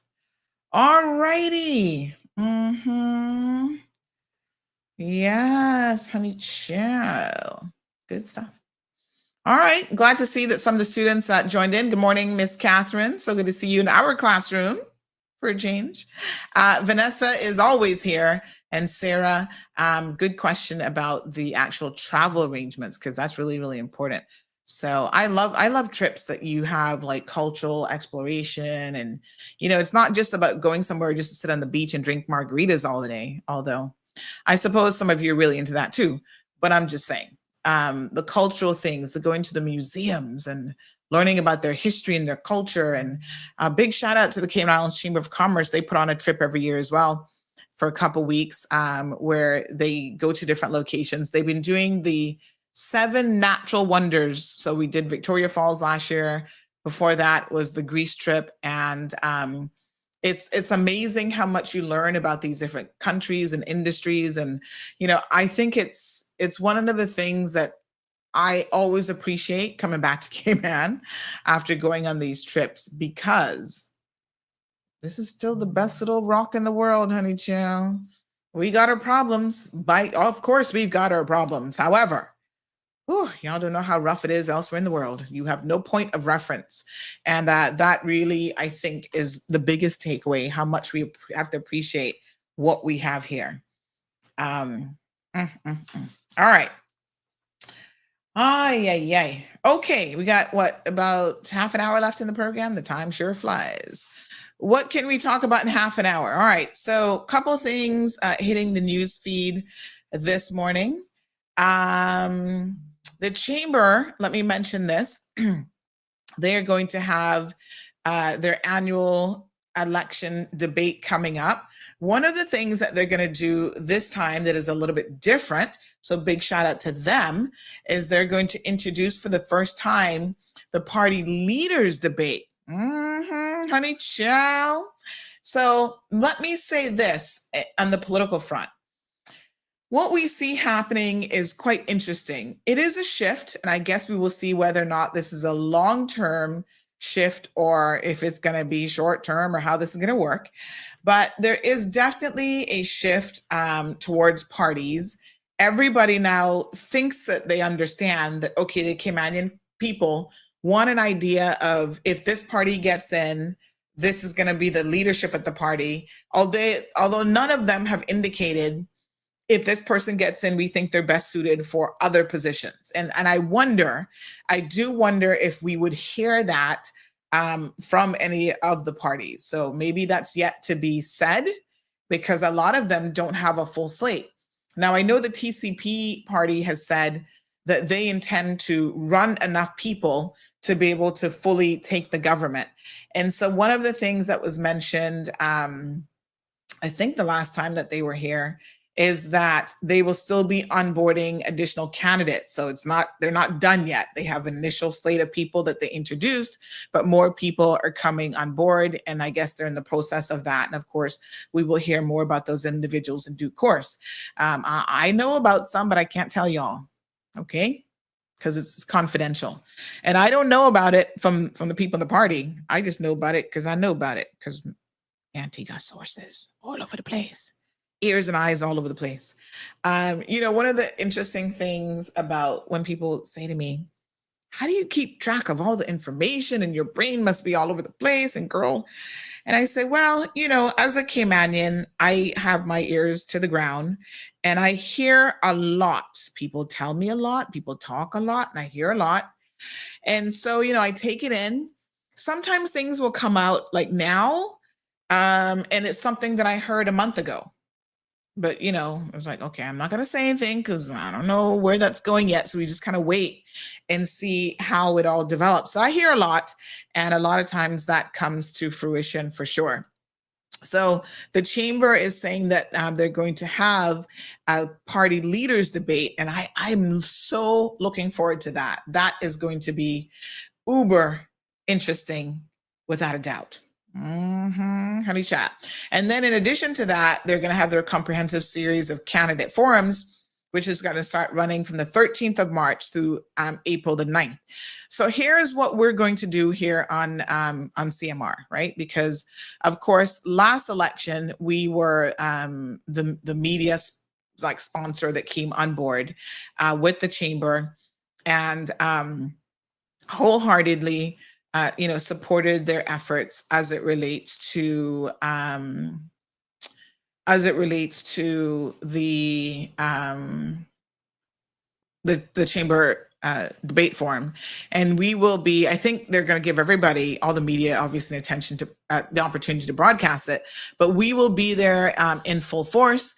And normally the debates happen in the evenings, right? And that, I'm sure this time will be no exception. What we will do, and you guys can tell me if you think this is a good idea, but we will share it in the evenings. I know some of you will obviously be logged on and watching it in real time, but then I will pick and select a morning show during that time where we actually re-air it as well. So let's do a vote now, because we believe in democracy here on the program. And so let me just put up a little poll, because I want to get your feedback on how you guys are feeling about this idea, because this is in my head, and I'm going to make an executive decision. And so I want you to tell me if you think that this executive decision is a good one or not. So the question is, and I'll send this on the WhatsApp channel as well. Should CMR air the chamber candidates debates on the morning show? Because they will air it live, which will be the evening show.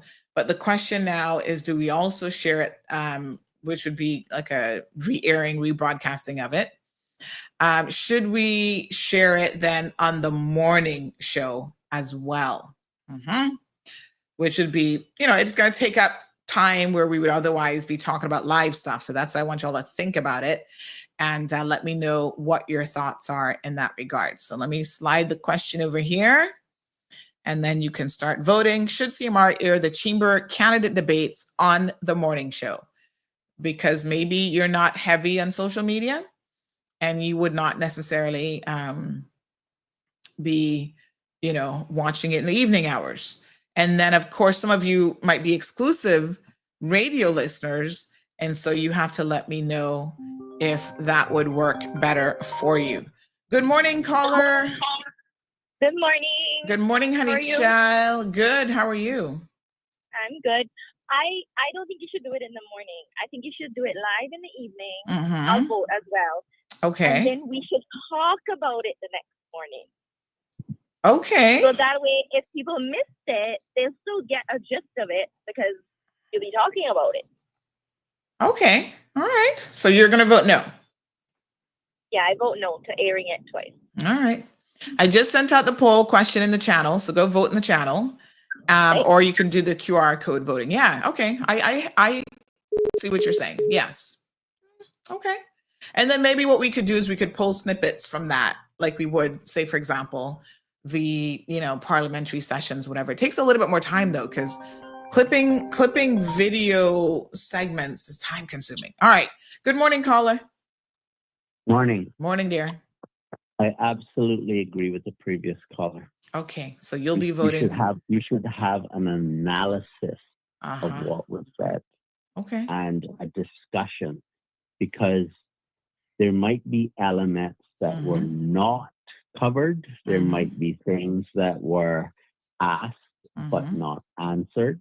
And we should talk about those things. Now, I'm not saying to you that you shouldn't provide a link on your program and say, hey, go and check this out when you have time. Right. But just one question. Are you saying that it will only be broadcast online and not on radio? That's a matter for the chamber. And so I can't speak for them in terms of who else they are partnering with. Let me see if, hold on. Let me read. Hold on. But I mean, that means that they have to arrange stuff with a radio station. And I don't know if they've done that, but let me see real quick if they've indicated, do they normally, have you heard it in the past on radio? Do you remember? No, I don't remember. Yeah. But it would make sense that it would be. Yes, it was on the radio. Okay, so they do say here, media coverage open to all outlets for broadcasting. So that would be left up to the broadcaster maybe to reach out to them and collaborate with the chamber. Because I know last time we were the ones who reached out to the chamber and we said, hey, CMR is here and ready, honey child. They said, good, because other people wanted to charge them. Well, can CMR have radio time during that slot? Oh, I'd have to talk to the owners of Bobo. Maybe. Well, that sounds like an awesome business decision. Well, if I own the business, I would say, yes, it is. No, I mean CMR business. Well, but I don't own Bobo, you see. I know. Don't worry. Next time we're going to have our own CMR radio, honey chill. But yeah, I mean, I'll mention it to the management. And I mean, I guess if they don't I don't know what is played in the evenings, but if they don't have anything else going on. I understand why the chamber worded it the way they did. Yes. I fully appreciate that. Yeah. But think about that for a second. If a radio station doesn't jump on that opportunity, what in the world does that say to the public? All right, take care. Bye. Yeah, for sure. Thanks, Danny. I appreciate it. Yeah, I mean, listen, I I believe in jumping on opportunities without a doubt. And I take Denny's point. It would be a very, very smart move. And so, that's what my vision is for my own station, is really to put on there all things community, including, listening to Parliament in the evenings. And girl, CMR radio is going to be lit. I'm working on my business plan right now. So in my head, it's all like coming together, and I'm going to complete the business plan in the next week and then do my formal submission to OffReg. But yes, absolutely. Absolutely. I got a lot of ideas in my head. Trust me, but you got to put it in paper, and you got to make sure you can work on actually getting it delivered. So Shaka says, Auntie Sandy, if anyone is questioning your ability to be in the know, just remind them that it's all in the name. Cayman Mall Road, the name alone speaks to why you would be in the know. Duh. I know, but not everybody gets it. Not everybody gets it. So, yeah. Good morning to Miss Brenda. Miss Brenda says, Anthony Russell, it's not the same as independence. Maybe the fact that there are no incumbents is a strong message, don't you think? Oh, I think I missed what he said. What did Anthony say? Anthony says, how many more candidates will the PAC party run? Which PAC party? There is no PAC party. They are the TCCP. PAC was never a party, to be clear. And so even the leadership of the TCCP will tell you that, they were a group that formed afterwards to be able to form the government. But perhaps the real issue is that they weren't a party. They didn't go into it with like-minded people. And so it was very, very difficult, as you know, with any team. If you're all pulling in different directions, good Lord knows that does not make a team effective. He says that how many candidates, we've not heard from Duku. It's a good question. And I think that they need to put out, quite frankly, Anthony, more of the people who were not incumbents, so that all of you can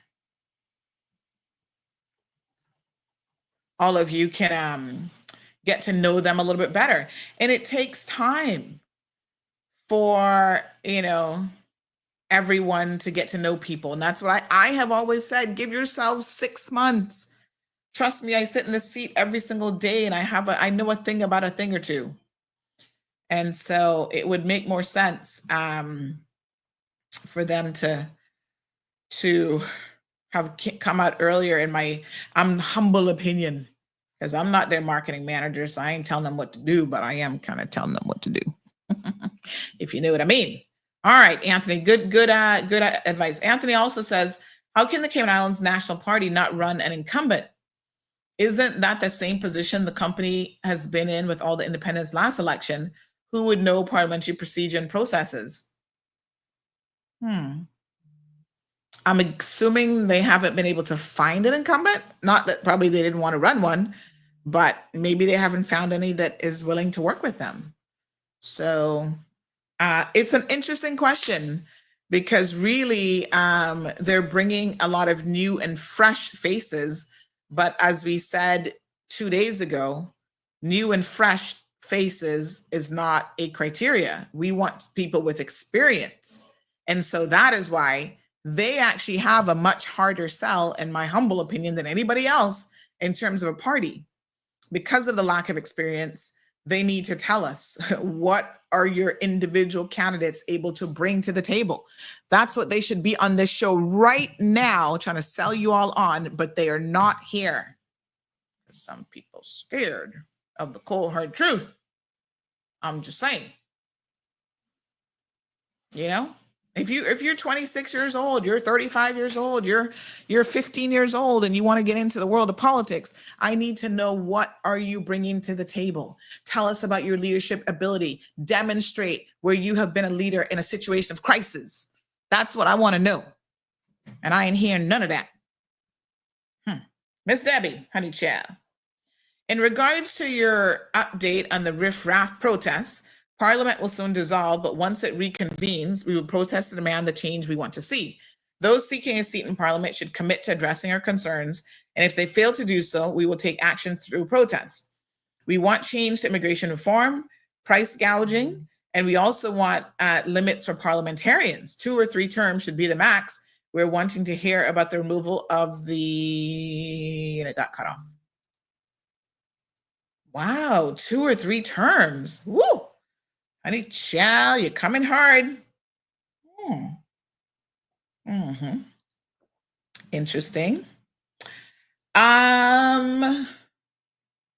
Right. So, I mean, we have to get some consensus and see if the majority of people actually agree with those points, Miss Debbie. Okay, let me see what else we got. Oh, caller. That's what we got, a caller. Good morning, caller. Sunday, Bobby. How are you? Okay. Good. Let me turn on the radio. Yes, my dear honey child. Always do that. You can't get too much of you, and if I could get you over the phone and over the radio, that still wouldn't be too much. Oh my goodness! You know, Caymanian men got a real sweet way of talking to you. I appreciate that. Thank you so much. You're okay, Ajay? Oh yeah, I'm good. Always blessed. Yeah. So how are you doing? Yeah, I'm good. Always blessed, my dear. I feel so good. Like rebounded. Oh like yeah. From that Listen, I was ready for that COVID, you know. Yeah. Yeah, to be honest, it didn't do me too bad. I was just extremely tired. But no, I'm feeling good. I'm feeling good. Thank you so much for asking. Well, if you're feeling half as good as what you sound, I know you're doing good. I tell you what. Yes, sir. Good thing you're not looking at me on the screen. You might tell me I look good too. Okay. What's on your mind today? Well, I got so much on my mind that it would take a whole show probably, and nothing. But let me perhaps I should ask you this. Based on your voice, you sound like you'd be a great candidate. I'm not going to ask you how old you are on age because you might not want to tell me, but it sounds like you'd be a great candidate for one of my Cayman Voices segments. I mean, me and you can sit down and we can talk. So maybe I've been turning that over my mind for quite a while. Yes. I got a few ideas that I think you might be ready. Yeah, well, we want to know about your Cayman voice, so let's arrange it. Let's meet you sit down and chat. As pertaining to the age of 65. Yeah, you're perfect. So, I've been around a little while. That's right. But one of the things that I wanted something, and I'm not saying that the other issues that I have that I would like to add is not as important, but this was really the first one that coming.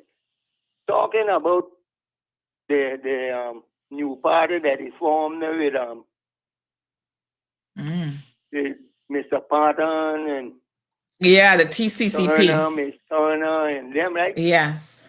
This is what I would like someone to explain to me. Why it is that these candidates seem to have the issues of the people, the concerns of the people before the election, but then after the election, all of that seems to go up in smoke. And I think one of the criteria for a candidate should be loyalty. That should be a trait that a candidate, that should be the first. But loyalty to who? Loyalty to the people. Yes. Right. Yeah, thank you for that. Loyalty to who? That is not loyalty to that paycheck, not loyalty to developers, not loyalty to financial backers, not loyal to anybody else, the people who have voted them there. To their employers then. That's right. Yeah, they don't want to go. But, okay, so that brings to mind now an issue that I've been considered calling on this issue for quite a while now. That issue involves Miss Sabrina Turner. Okay. Right? Now, Miss Sabrina, if I'm not if I'm not mistaken, this is her first term Yes. in public office, right? Yes, that's correct. All right. And if I'm not again mistaken, she started off campaigning with PPM. Not campaigning. So let me refresh your memory on what happened. She campaigned as an independent. The horse trading, which they all do after the fact, of how to put the government together. So in other words, you can choose not to participate in any of the horse trading. Yeah. We always have to remember that that is a choice. And what that means is you will sit on the back bench. But normally what happens is the second those results come in, they celebrate for all of 10 minutes and we see the hoopla and we won. And then quickly phone calls, phone start. Yes. Oh yeah, honey child. The phone and the truth of the matter is, my dear, the horse trading actually happens before, but generally the public don't know that. And so the horse trading happens when people, okay, if you get in and if I get in, you agree to work with me, you agree to form a government. They do that beforehand. Okay. So what happened in her situation is she ran as an independent. Afterwards, she started getting, well, apparently she only got one phone call. And that phone call was from the progressives. Representative Miss Lucille, and Miss Lucille Seymour took her to the table at Alden's house for her to try to form the government with the progressives. Now, what she said and how she explained it after the fact is that she was, I guess, out of the loop with the other people who were already in talks with each other before the election, who said, okay, if we get in, we're going to work together. So, for example, Alric, Mr. Miles there, what's his first name again? Michael Miles, Kathy, and one or two other people said if they all got elected, right, they would be willing to work together and then go and work with other people. So she was never a part of any of those conversations. I'm just telling you what she said. She was never a part of any of those conversations beforehand. And it seems to her like everybody else was. Now, to be fair to her, I want you to listen very carefully to what I'm about to tell you. Miss Lucille, who is senior and a little bit more politically savvy, she's been in the progressives for a really long time. She had been, what is the word that I'm looking for? Not really coaching, but she had been softening up Sabrina the whole time. Mentoring, like, well, not even mentoring, getting her ready for slaughter. What would that word be? I don't know what you call that when you get your little animal ready for slaughter. Yeah. You know what I mean, though, right? Pulling the wool over your eyes. Yeah, yes, honey child, you know what I'm talking about. But you see, Sabrina didn't know that that's what was going on. She didn't know that that's why Miss Lucille was supportive of her, because Miss Lucille was saying, oh, I'm supporting women in the election. Yeah, that's what she said. But guess what? She didn't support Kathy. So even to me, I was like, this is unusual. She's sitting on Sabrina's platform. She's coming to all Sabrina little stuff. She's like there kind of really, really close. And there were people grooming. I think grooming is the best word. Yes, she was grooming her because she didn't know. You see, when you groom somebody, that's a good word, because the person doesn't know they're being groomed. That's like when it comes to children, you don't groom children, because that's a bad thing, right? She was grooming Sabrina, and Sabrina had no idea. The plan was always for Miss Lucille to deliver Sabrina to the progressives if Sabrina won. But look at how cutthroat that situation is, because remember who they had on their platform? Austin Harris, one of her opponents. So Progressive had Austin on the platform. So anyway, she delivered Sabrina. Because nobody else had reached out to Sabrina, Sabrina said, well, if this only people offer me something, this is what it's going to be. She went ahead and accepted what they put on the table. And then, of course, we, the people, were like, not so quick, TD. We don't want the progressives back in there. We did our low protesting. It blew up, as you well recall. They had probably one of the biggest and more recent times political meeting at the Seafarers Hall. And then she said that she honestly did not realize that the mandate from the people in the last election was pretty much, we take anybody but the progressives. And so she then backed down, and I went a little bit hard on her. And I know a lot of you will remember how hard I went. But me and Sabrina don't have no issues. You see, Well, that I have love for people. And if I go hard for you, it's on a matter of principle and where we stand, and you never take it personal. So, yeah. you know, she came around. Yes. But let me tell you something. I got to be fair to her, right? Okay. All right. She has managed, and I give her full credit for this. She got off to what I would say was a rocky start with that situation, but she has managed to turn that around. And in my humble opinion, based on the feedback I've received from people, she was one of the best ministers in this government, if not the best. Yeah, she did well. And at the community level, she ran a tight ship. The young lady there in her office, oh God, I can't remember her name right now, runs a professional office, and she does a lot of stuff for the constituency of Prospect, who before her did not even have a constituency office. So they were in need in Prospect. Not even a constituency office they had before this. So I take my hats off to Sabrina Child. Anything else on your mind, honey child? We got another caller trying to call in as well. Yeah. Your narrative on that on that perspective. I mean, your perspective on that narrative that cleared up a few misconceptions on my part. Oh, good. It's just that I would like the candidates to consider that loyalty is one of the most admired traits in any politician. Absolutely. And like I said, this is my first call to your show. Oh, thank you so much. So I'm what you could be referred to as a virgin caller. Yeah. Beautiful. So don't be a stranger now. Yeah, thanks for taking your time and being gentle with me. You're most welcome, and please do not be a stranger. We love to hear from all people here in the program, and especially your seniors. Tell me which district are you from? You from West Bay? No, West Bay. I could hear that a little bit, though, you know. Big shout out to West Bay. You know, I got a lot of family in West Bay. We might even be family, honey child. Hey, you never know. Thank you so much. Looking forward to talking with you again soon. Yes, sir. Thank you. I really, really appreciate it. Thank you. Have a good day. All right, dear. All right, 936-2626 is the telephone number. I love when new callers call in, don't you? So refreshing. But yes, and this is also one of my concerns with these new fresh faces is I have to wonder if they're going to just be loyal to their party leaders and the party just because they said so and because they funded their campaign, or do they understand that you are loyal first to the people of the Cayman Islands? What a hot mess. Good morning, caller. Well, good morning. Hello, beautiful. How are you? Oh, I'm good. How are you? Not too bad. I was just listening to you flirting. You know. I say, Miss Brenda. I can tell you what.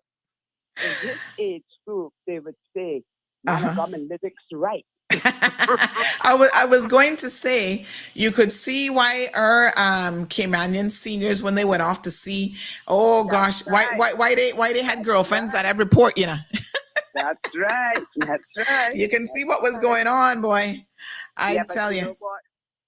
Saying that, you know what was really beautiful about, I would say 99% of them, they always came back home and married Caymanian women. Yeah. Oh yeah. But I wanted to say about the callers though, that it's such a pleasure, you know, when you hear a voice.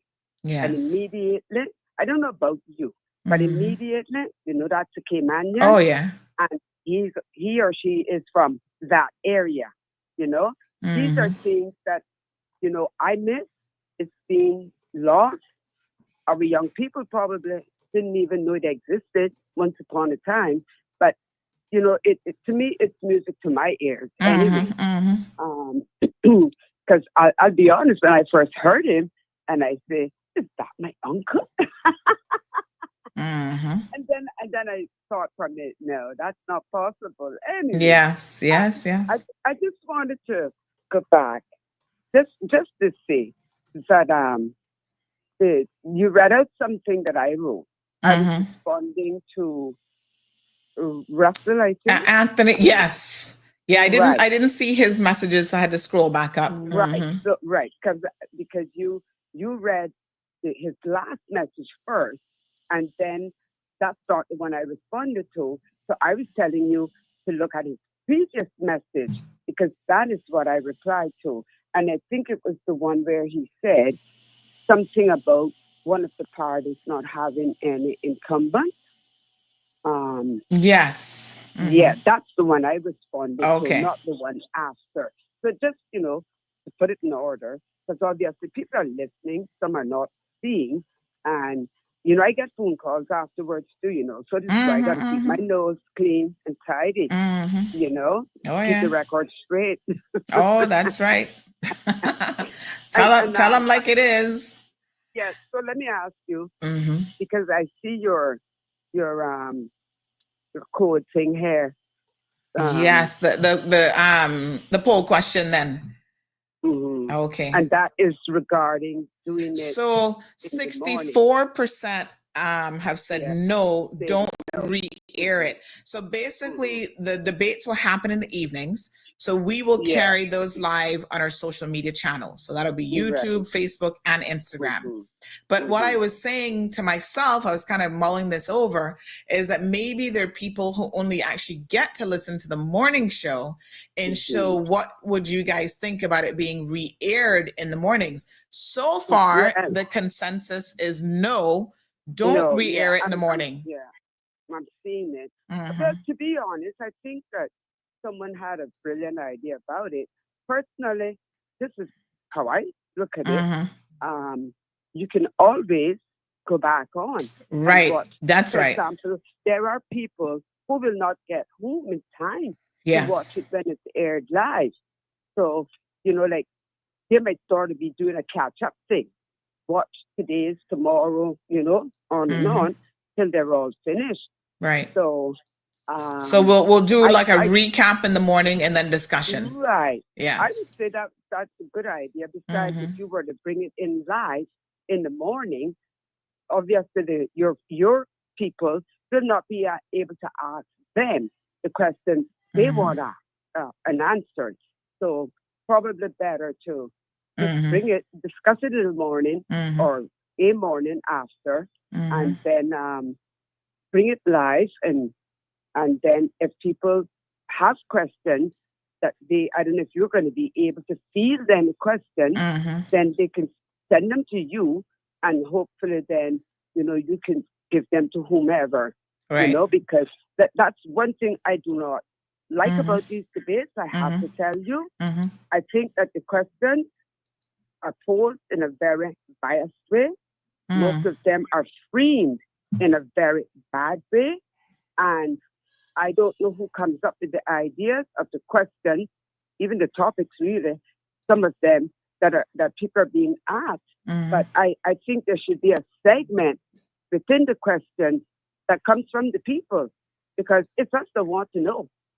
It's us that will make that decision as to who will go out there and vote for. And if they're not being asked any of the questions that cover our concerns, and we hear satisfactory answers, it's the candidate that's getting penalized for that, not the moderators, So they might want to bear that in mind. Yes. All right. Thank you, my darling. Have a great Have day. a beautiful day.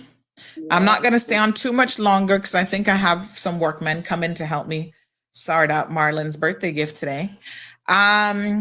So again, the poll question so far on this one, 64% say no, don't re-air it. 36% say yes.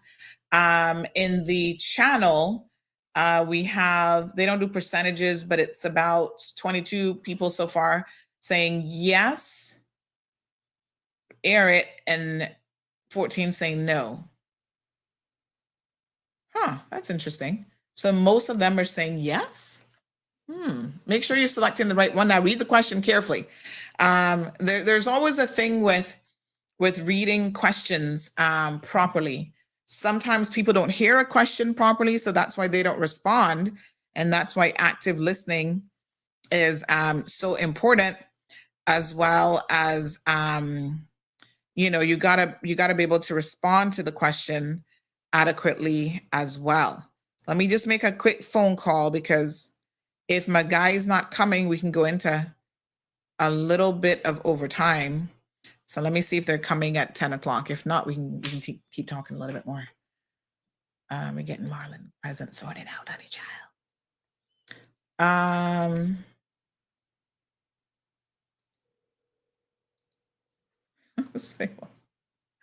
Oh my God.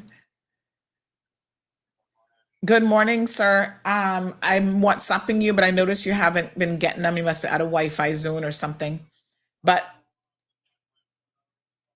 your phone isn't working. Oh yeah, I know it's not like you to not respond, but the package is here. I'm letting you know the package is here. So if you want to come, I was telling you 10 o'clock would be fine, but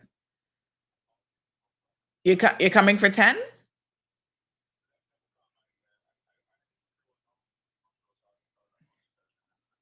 All right, I'll call. It's 20 minutes to. Yeah, okay, all right, no problem. Okay, there. Yeah, man. Okay, all right, cool. All right. All right, so those two are coming. I think I need 3 people though. Hold on, let me see what Mr. Brown doing this morning. 2 might be able to do it, but not too sure, you know. What's his name again? What's my friend name? Gotta have a list of contractors and men to do stuff when you need them, you know.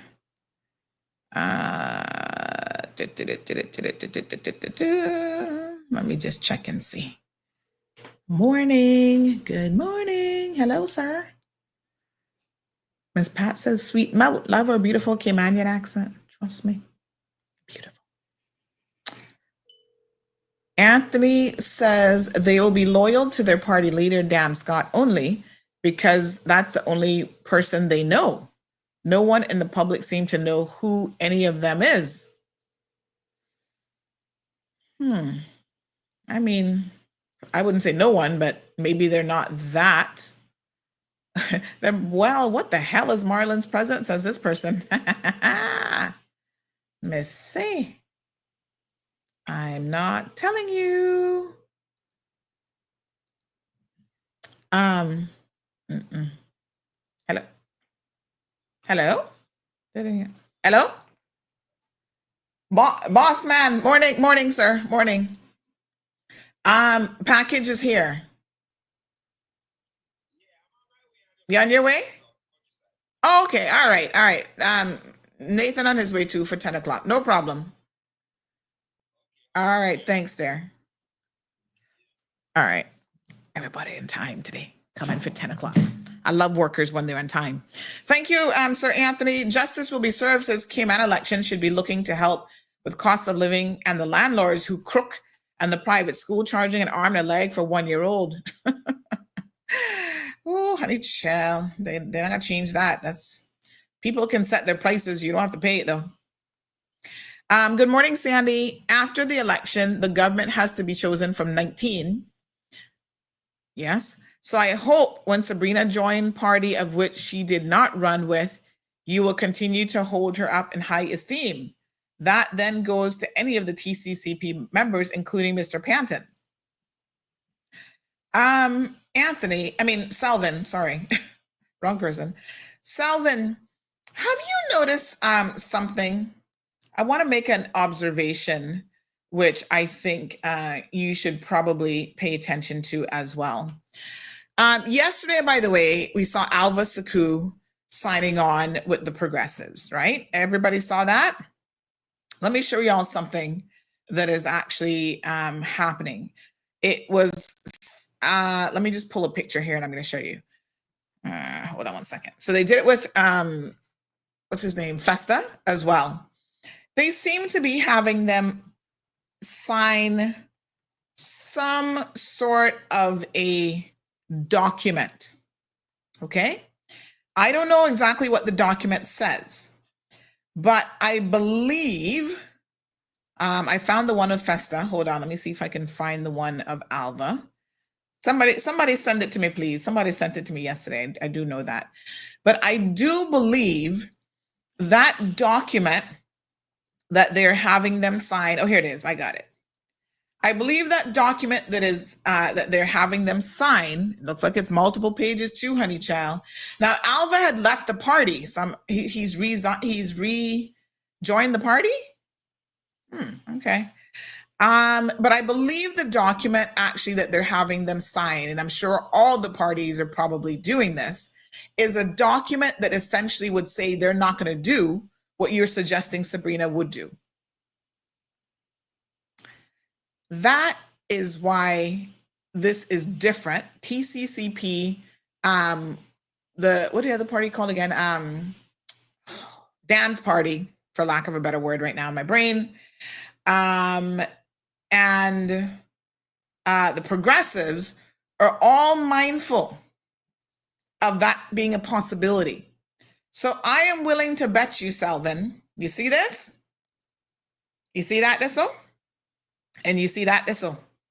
I am willing to bet you that every single one of them is signing a document that says if you get elected, you are legally bound to work and stick with your party. So anything is possible. You're questioning Sabrina's loyalty at the end of the day, I suppose. And that's only time will tell. But I suspect that that is less likely to happen than when she was running as an independent. You see, the difference is she never said last time anything about who she was going to be working with. And I'm not even sure that it really crossed her mind. I mean, I think she would have answered the question and essentially said, you know, generally speaking, that she will work with anyone who she thought might have the best interests of the Cayman Islands at heart. So it's not a situation where beforehand, be very, very clear now, where beforehand she said, oh, I'm going to work with Wayne Panton, or I'm going to work with this one versus that one. That's not what happened. So give her a little bit of a credit. We didn't ultimately agree with her decision. That's true. But it's not like she made one decision and then flipped over to progressives. She hadn't made a decision and she hadn't said anything. And to be fair to the progressives and even Miss Lucille, they were the only ones that took her to a table. So we just didn't like the table that she was eating at, and that's what happened in the end. So we got to remember the facts as they happen, because you can't recreate facts. Magdalene says it will be a coalition government, in my opinion. Let's see who, in fact, will be joining with who. Interesting times, because a government has to be formed, and no party, I think, will have all persons elected. And this is why, Magdalene, they don't need all parties if they had a full slate of candidates, right? If they had, and this is also strategically why they want enough and more than enough to properly form a government. Okay, so say, for example, even the progressives will not have 19. So far, it seems like nobody will have 19 candidates running, right?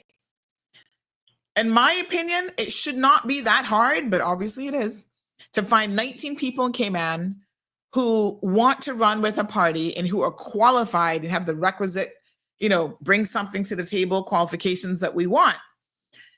So if they only have, 15 out of 19, and then they need 10 to form a government? So even if they don't get all of them in, they could still form a government. But to hedge their bets in a way that makes numerical and logical sense, they will definitely want to have as many viable candidates working as they possibly can. Okay? And so now my opinion is that what we see happening, though, is people are running candidates. There's some people who I know for a fact, if they get 2 or 3 out of their group, they're going to be lucky. Because we don't even know who the hell these people are. And they're not doing anything in the public eye so far that I can see to get the people to know who these people are. They're doing behind the scenes planning. And I'm like, well, good, that gonna do, people. You need to be forward facing. Get your candidates in front of the people. And they're not doing that to their own detriment, but that's their business. Because they're the ones running for office, not me. I mean, I'm just saying. Magdalene says, I don't know if Marlon has a sense of humor, but on my friend's birthday, Barney was sent out to his workplace. What a thing. Lots of laughs and dances. And she was embarrassed, but she enjoyed it. Ooh, we can rent a Barney? Oh God, he does have a sense of humor, but I don't know. His workplace is kind of, they might be a little bit strict. I'm not so sure. But how do I get a hold of Barney? I can have Barney show up with a cake. Ay. I do have to, I didn't even get him a cake. Girl, if I tell you what the birthday present was, you'd be like, Sandy, don't buy that man nothing else. No cake, no nothing. He's all set. Angela says, happy Earth Strong, Mr. Marlin. I hope you enjoy your special day and you live to see many more years to come. One love to you and yours always. Thank you, Miss Angela. I know he definitely appreciates the birthday greetings. Marshall says, what are you building for Marlin that you need so many hands on deck? One year I gave him an outdoor swing set because, you know, he loves to be out in his garden. And I need to have a couple planks in it replaced, but that's still holding up good. Big shout out to the prison. I supported the prison and bought one of their, had a swing set made and designed, and they delivered it and everything. And they do good work, good material, good work. And the price is right. So you need a little backyard furniture, honey child, go call the prison. As a matter of fact, I need to message them to come and fix the little planks in it for me that need a little fix up. That was 4 or 5 years ago now. Still holding up good. Justice will be served. So I wonder if I can find a nice Cayman woman who's like Sandra to give partner birthday gift.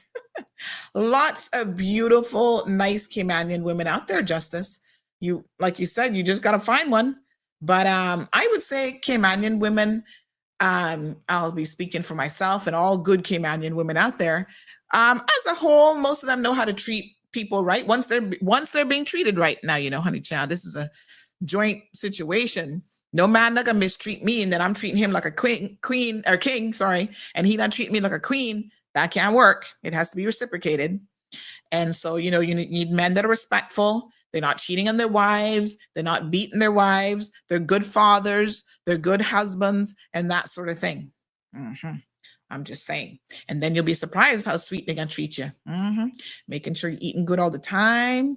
You know, getting your little massage, taking care of you. Yes, honey chill. Tartarian says, I agree with the caller. Those questions might be biased and framed. The questions around the financial industry. I don't trust the chamber. Most of them are expats. We need a Caymanian Chamber of Commerce. Oh, Lord. Yes, sir. Marshall is joking. I mean, sorry. Ms. Brenda jokingly said, Marshall, she's building a dog house. Must be a big package, says Andrew. It is. It is actually. That's why I need more than one person, because it is a big package. Irvelin, happy birthday greetings to Marlon. I'll let him know you guys are sending through some birthday greetings for him today. Don Juan, Mr. Marlon. You can tell me what it is. Who I gonna tell? Shall we call Marlon for his birthday? Oh, he's so private. He might not answer the phone. Let's call him. Let's see. Let me see if I can remember his number. I don't remember it because it's stored in my phone. I'm kidding. It's one of the few numbers I know these days. All right, let's call him and wish him a happy birthday. Alva left the party with Eden over the position and party on gays, and I don't think his position has changed. So why join back the party? All politics. Me once. Hello, sir.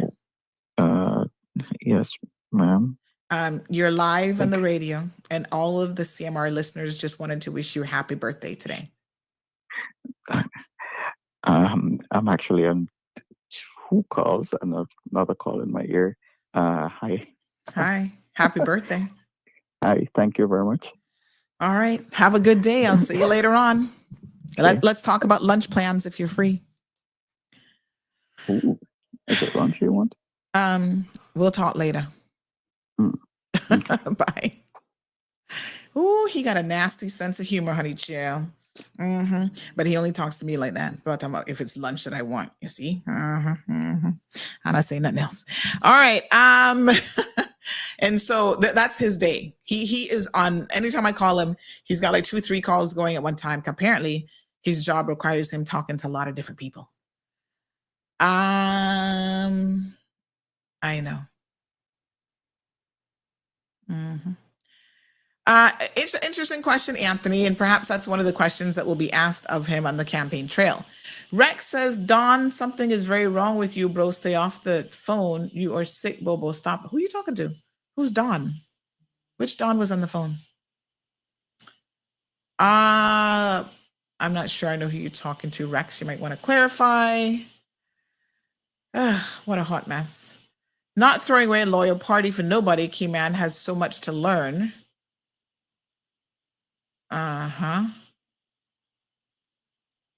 One of the party stores. Oh, thank you, Magdalene. But he probably got a phone call. He probably can't even enjoy the moment. Tartarian says, that's why the hype won't sway me. What they bring to the buffet table, I will do my own taste. And if it doesn't taste good, I'll spit it out. Yes, sir. That's an analogy. Jim says, make sure you get him a cake with buttercream icing. You know, he's not even a cake person. Thank you, Allison. Wishing him a happy birthday. And yes, it would have been Bob Marley's. Oh, he would have been 80? Wow. Wow. Yeah, he's not even a cake person, child. So,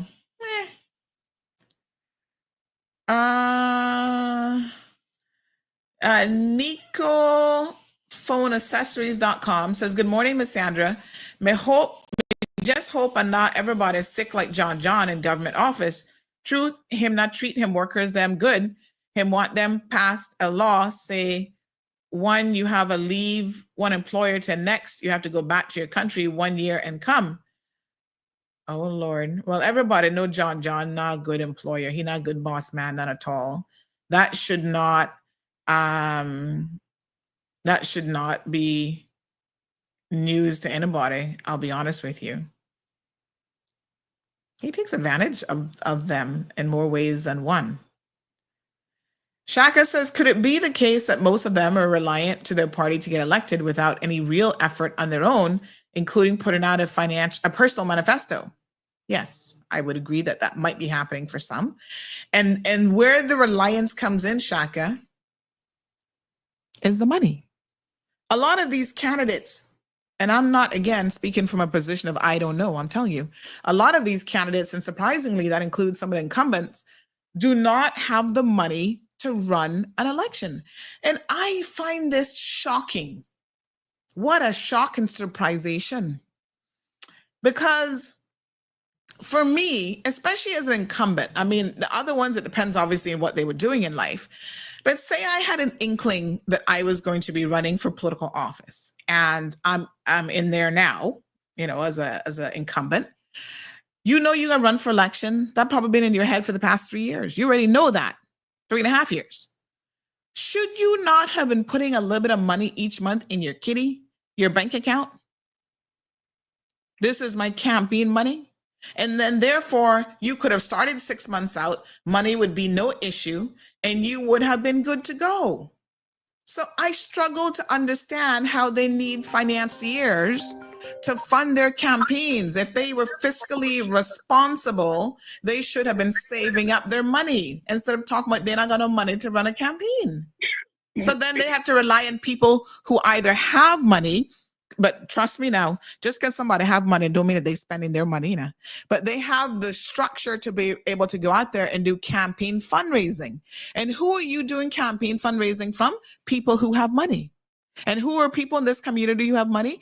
Big business owners and big developers. They're normally the ones who have the money that can write a check for $30,000 to fund the campaign. And you know they're not going to just give you a check for $30,000 for nothing in return. And that's where we get in trouble. Morning, caller. Well, good morning again. Good morning. You know I was making you get away with this one. Yeah. You were with that man earlier. Uh-huh. Now you're feeling guilty. So you called Marlon, trying to love up Marlon. but Marlon heard you flirting. And then you were blushing.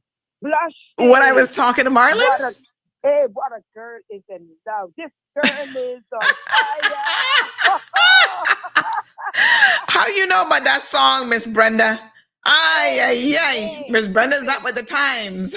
Listen, 2 things that you can always find Brenda mixed up in music and sports. Even if I'm missing class or anything else, does music. Okay? Wow. Okay. Oh, yeah. Well, I got one of these days. I need to come or you can come to me, and I need to show you my CD collection. I don't have the old time albums, but boy, I have a hell of a CD collection, all kind of music, because I love music too. I have lots of CDs, but I just want to tell you, no, don't knock my little records, because you're going at my daddy now. No, I mean, I just don't have it in myself, but I know people who have good record collections. I didn't either. And when I was in Holland, believe it or not, I saw them selling them. And then I bought me one of those record players. Yes. Hello. Yes. So I had to get some records to play on them. And guess where I found them? Good old Ammo. Good old Amazon. Oh, yes. Yeah. Yes, I believe you.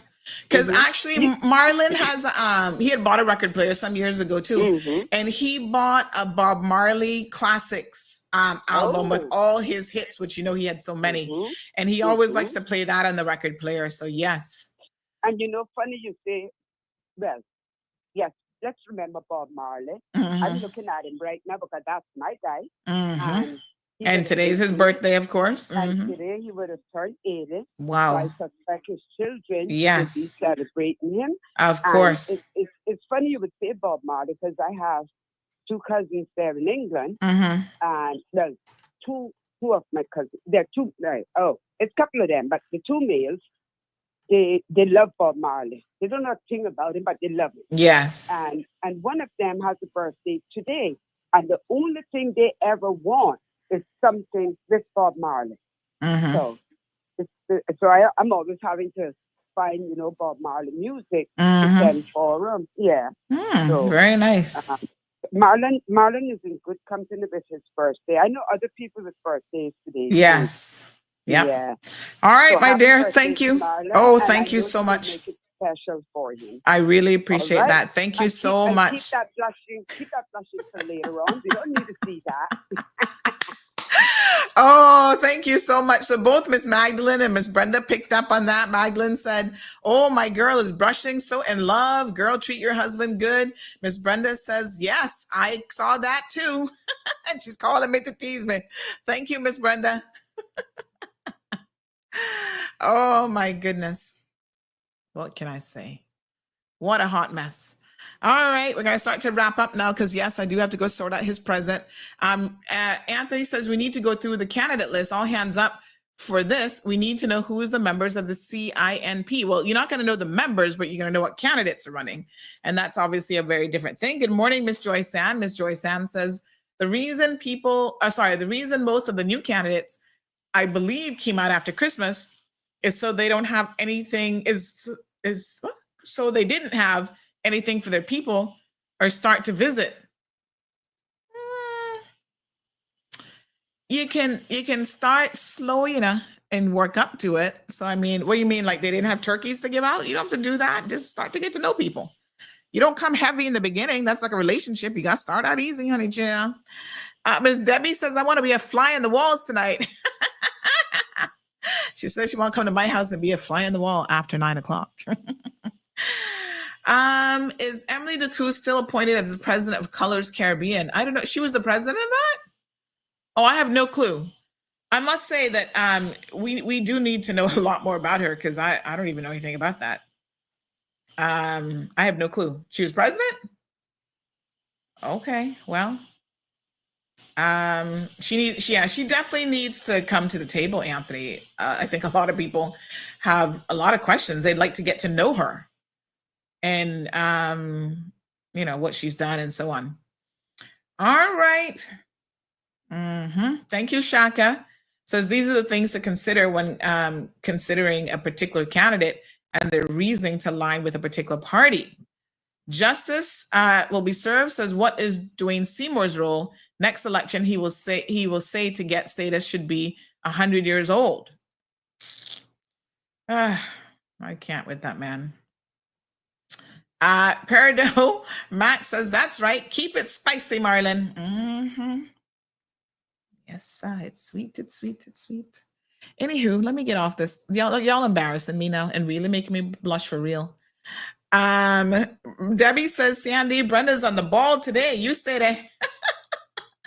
What she said, this girl's on fire. Mess with her and her music. All right, folks. The rental market, we spoke about it earlier, that channel. So go back and listen at the very, very beginning of the show. But what I would say is that, Lord have mercy. It's just a hot mess. But they're going to have to do better. Aliano, I saw your comment. You said you were here. You were in class. I don't know if you're still here. But my like of you has nothing to do with you doing the right thing. You got to be prepared in your data too to do the right thing. So don't think that I don't like you, That I got nothing to do with it, but you got to do the right thing. And I'm going to hold your little feet to the fire. You cannot have people living in poor conditions just because they only paying $700 all. And by the way, as somebody said, but Sandy, these people think $700 an hour easy to come by. You know what? That good money. Try and tell them that not cheap. Ooh, the doorbell ringing, honey child. That's my workman. All right, we're gonna go. Have a beautiful day. And I can tell you that the authorities are going to be keeping a close eye on that property, as they should. Anybody else wants to message me and complain about these slumlords? Yes, let's call them out. I got you know what I'm gonna do? I'm gonna do a whole slumlord series. You invite me over. Like I said, just don't make there be no roaches. Spray before I come, because I don't want them flying on me. Or send that video separate, because my heart can't take that kind of stress. But yes, I'm gonna come and see what should we call the series? What people paying came on for slum holes or something, paying $700 to $800 for one little room, and these people think that you must be paying them $1 million or whatever, and they're not giving you nothing for it. No, we gotta sort them out one way or the other. We embarrass them. Oh, it's Sarah Sue McField's birthday today too. Oh, happy birthday, Sarah Sue. Happy birthday to you. Now, y'all know I can't sing. The good Lord did not bless me with a singing voice, but I'm going to do my best Marilyn Monroe rendition.